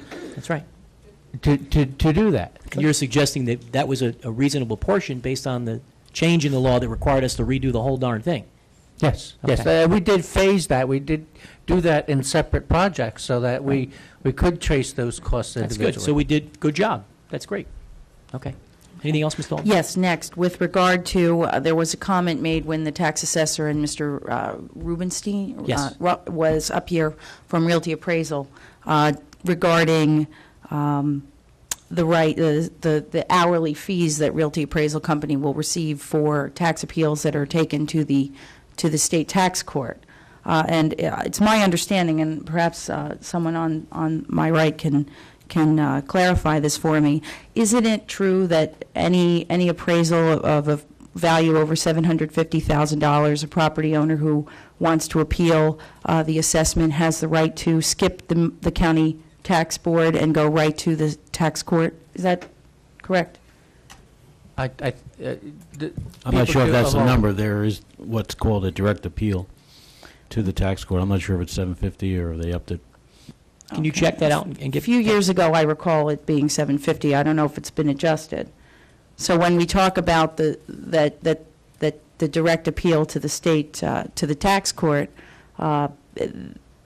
given the values of some of the homes, a lot of the homes, at least the fair market values of those homes, it seems to me that we may have the potential for going directly to the tax court a lot more than we anticipated when we accepted their proposal to do that on an hourly basis. In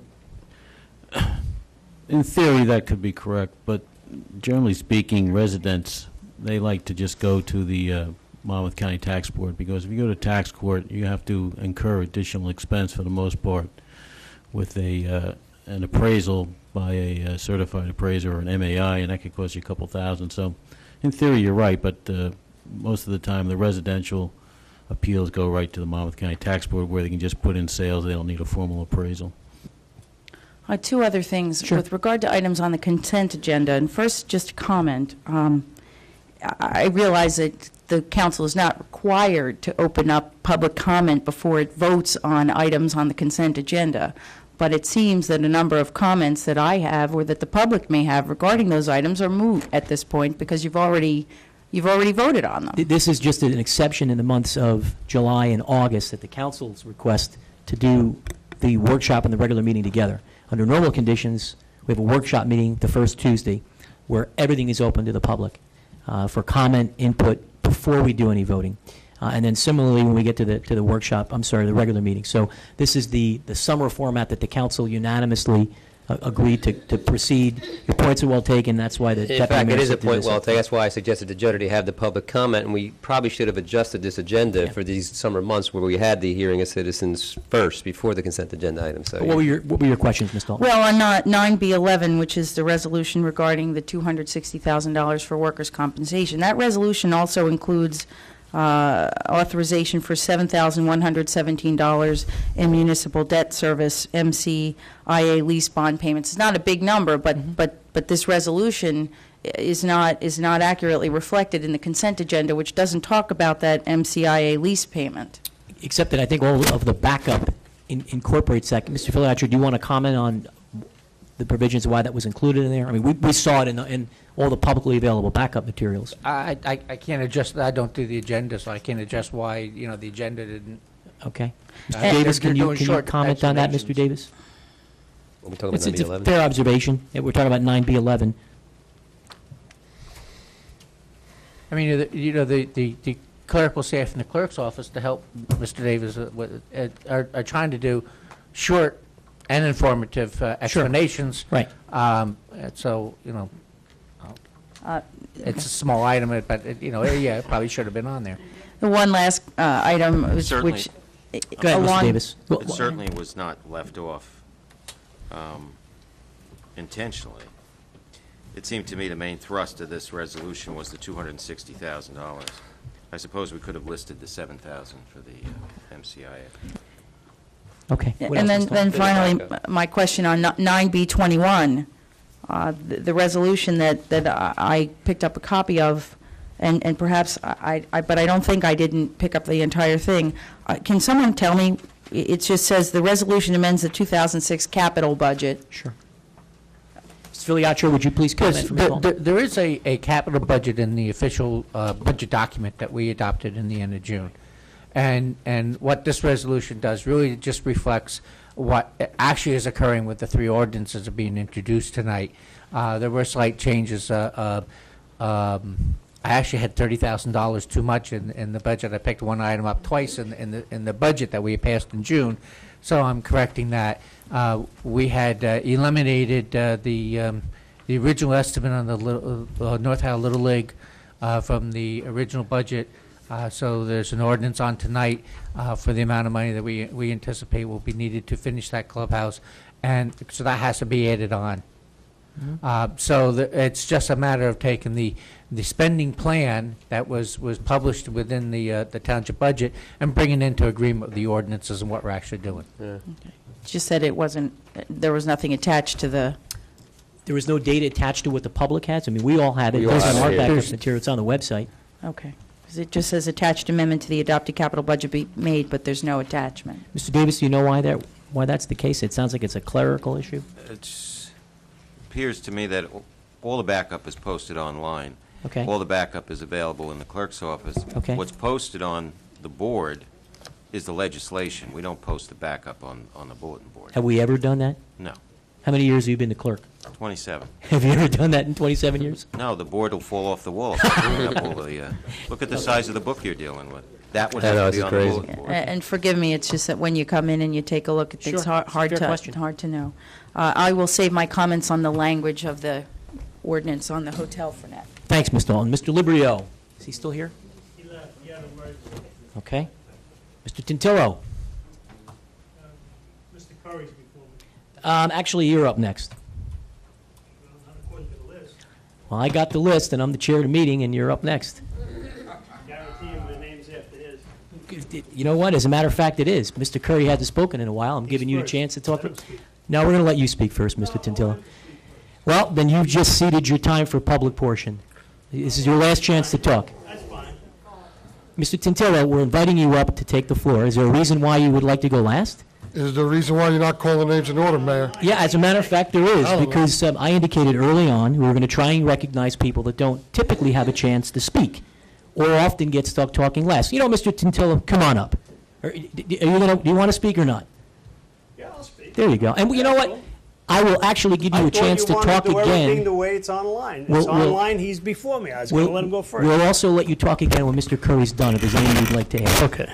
So why don't you introduce yourself? Willie Tintillo, Casino Drive. You know, Mr. Howell, you're out of order because I heard the comment from the floor. The one that you just used the vulgarity. And if you're going to use foul language, I don't think that's what I heard. And if that's the case, then I apologize. As an officer of the court, thank you. But if that's not the case, Mr. Howell, I apologize. But I would still ask you, as a professional courtesy, not to shout out from the audience during the public portion of the meeting out of respect to our speaker. We appreciate that. That was a public apology. It certainly was. Thank you. Glad you're big enough to do that. Mr. Mayor. Go ahead, Mr. Tintillo, the floor is yours. Let me just say something real quick, Mr. Mayor, if I may. Go ahead, sir. I'm going to excuse myself. When you boys start playing politics, you can call me to this chamber to do the township business, and I'll be more than happy to come here and be here until 2 o'clock in the morning doing the business of the township. But if you boys are going to come up here and play politics, I want no part of it. I'm out. Good.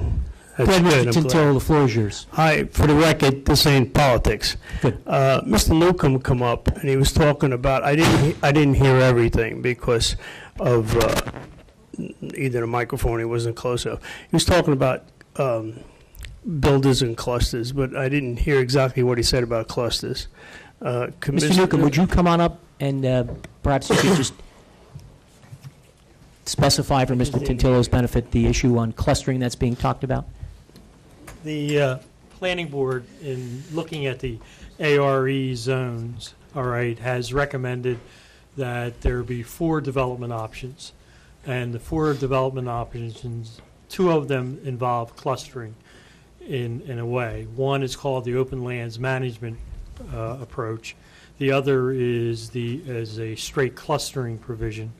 All right, and the other 2 options that are provided for the AR residents, property owners within the ARE zone, all right, are what is known as a farmland preservation option, and the last one is what is a lot averaging option.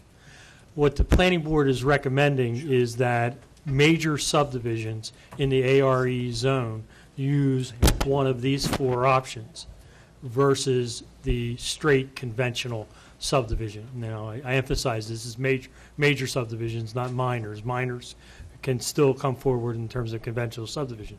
There's a 5th option available to property owners. They can appeal to the planning board, and there's justification in the language that we're providing you in terms of an individual coming to the board and basically saying that to meet the objectives of the master plan, it is best for me to basically do a conventional subdivision. That's in short what it is. So that there's actually 5. What right now under the ordinance in the ARE zone, you have 1 option. You do a conventional subdivision, or you appeal to the planning board to basically to do a cluster. All right. Under the new options that we're proposing is we're trying to give the property owners more variations, and like I said, it basically boils down to 5 options that we're giving the property owners. Thank you.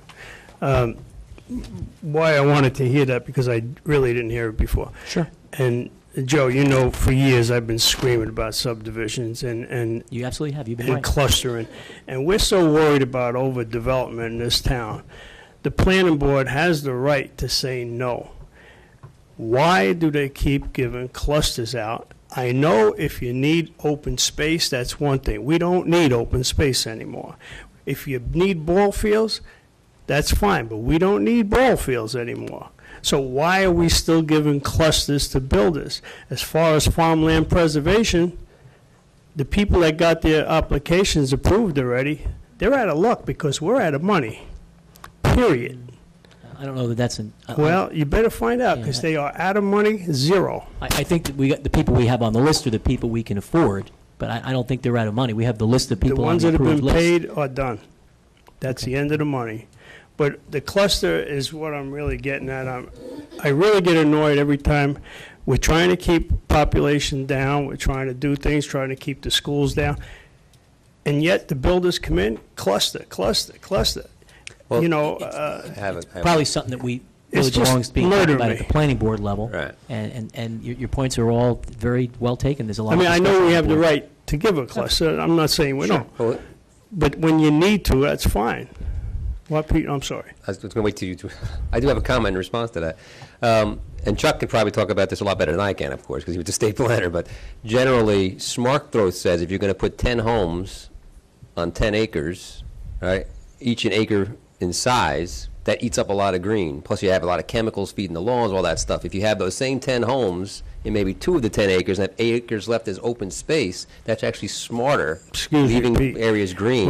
I'm not saying that's my opinion. No, I'm saying you're that's talking about state- 10 homes, I know you are. Right. You're talking about 10 homes, but it don't come out to 10 homes. When they come in with 10 homes, then all of a sudden it's 20. Well, that's the theory, okay? That you have the same We 10 homes we in have 2 zones. acres. Hold on. Mr. Newcomb's going to come back up. I don't think, Mr. Tintillo, that's accurate. You don't get double the houses in a cluster. Mr. Newcomb, could you? First of all, the planning board, many of the planning board members shared your opinion. Mhm. Okay. I take it, and I have only been here for a little over a year, working for the township, that there was bonuses, I guess, given to property owners Yeah. when Previously. previously when they clustered. No more. The board made a decision. There's no bonuses. Right. All right. Actually, the board made a decision to basically to require when a property owner submits an application, all right, he has to do a density calculation, which basically backs out all the undevelopable land. All right. Then the density is pretty much the number that he can build at is divided into the developable land number. So presently, the way we do it, you have a gross acreage of, say, 50 acres, and you have, it's a 2-acre, zone, all right, density. You have 25 units can be built. Right. If that 50 acres there's only not 50 of developable Say 30. acres, say there's 30, all right, you're going to basically back out the 20 acres, and you're going to divide into 30. You'll only be able to build 15. All right, so now take it one step further. And I'll take it one step further. And as Mr. Wood, the density bonus, there's no density bonus. So if I Presently, what you can do in any of our zones, you go to a 1-acre minimum lot size. What the planning board is recommending in the ARE6 zone, you would go to a 2-acre lot size. In ARE4, the new zone, you would go to 1.5 acres. All right, and in the ARE3, you would go to 1.25 acres, and then ARE2, you could go to 1 acre. Right, That would be the cluster size of the lot. So 15 homes would be in the 15 acres of that 50-acre plot instead of, Right. 50 homes. Okay. Like, Why, here you have a lot more green. Mr. Stantillo, that's an option you Well, have. I understand. In other words, you don't have to build at that. We had last planning board meeting, we had Mr. Pincus in, all right, who came in with what I would call, his engineer, or planner, prepared for him a lot averaging subdivision. He had, so many 2-acre lots, and then he had larger lots, but overall, he was only able to divide or have 5 lots, but he came in terms of, he did lot averaging, he came in at various different sizes. So, I mean, and he was in the ARE2 zone. Thank you. Thanks, Mr. Newcomb. What else, Mr. Tintel? Thank you very much. I know Mr. Curry's on the planning board, you're on the planning board, Joe, and I know neither one of you is. Warren's got a farm like I do, he's got horses, I'm sure he don't want houses built. I've typically voted against the cluster provision, whatever it's worth. You do? Yeah. Well, I mean, you gotta look at each application. me. We have a master plan, it comes out, whatever the new one is. If you have a 2-acre zone, a house should be built on 2 acres. If it's a 3-acre zone, one house on 3 acres. Why is there always people, I mean, it's like giving a favor to people, because a builder comes in, and do I hear, oh, a builder's going to get his cluster, he's going to give us a fire engine or a first aid ambulance, Yeah, that can't happen. I hope not. It's prohibited under the law. I mean, they can't make that a contingent of part of the approval. I mean, I mean, in fairness, we have to look at each application on its merit. As a member of the board, I don't want to put myself in a position where some applicant says, I heard at a council meeting, you said you're not in favor of clustering. The honest answer is we got to look at each application on its individual merit, mindful of the fact that we're trying to slow down growth. We have reduced the number of houses that have been approved per year. It was about 250 houses a year for a steady 6-year clip, and that's down to about 90, 95 houses the last couple of years. So we're making progress, but we've got to look at each one individually. You are absolutely right. The planning board can say no to clustering. On a case-by-case basis, if the professionals in the room agree with the developer at the moment, sitting in front of them at the time, that their plan clustering in a corner as opposed to using up the whole plot is better, they can decide as a board, as a body, to allow that. It's not, and again, it's not to add more homes, it's just to make it more appealing, more environmentally correct for the area. That's the only reason they would go away from One other thing I'd like the to density ask, plot. Mr. Gannon should know, I don't know, that development off Casino Drive that made the small cul-de-sac, it was 10 feet under. You told me it was in litigation. Is that done? Did they have to make it bigger? Do they have to pay the township back? What's going on with that? It's 2 years now. I'm not familiar with that. You told me you had it in litigation When did I tell you that? 2 years ago. So I don't remember what I said to you 2 years ago. What was, do you want to give us the application? You want to give me a with- block and lot and a name, I'll Yeah, look we'll it get up you and an I'll answer. report to you. I have a You know the name recollection. of the road? What's the name of the road? Just say again what you just said as a general description. I'm sorry? Say the general description you just said again. I might have an idea. Where were you talking about again? Across where my sister is, that development with the 6 houses. On and then Casino. 2 Oh, across- Green Tree? I'm s- Green Tree Court? Is that Green Tree? I don't know if it's Green Tree. There's no sign there. Hold on one second. We do not have a quorum at the present time. Mr. Chernetsky, would you just ask Mr. Walsh to come back Or in? one of, that's right, we Or got to stop. Either here, Mr. Malave, please. You mean, Hold on one had you come up second. from 7-Eleven? We got to hold on one second. I just want to make sure you come up from 7-Eleven, the first right? Yeah, we Come we from just- 7-Eleven, just hold- Mr. the Diller, hold first on. right, yes. So That's we don't Green get Tree. ourselves in trouble. Just hold on. Okay. All right, we're going to take a break, 5-minute recess.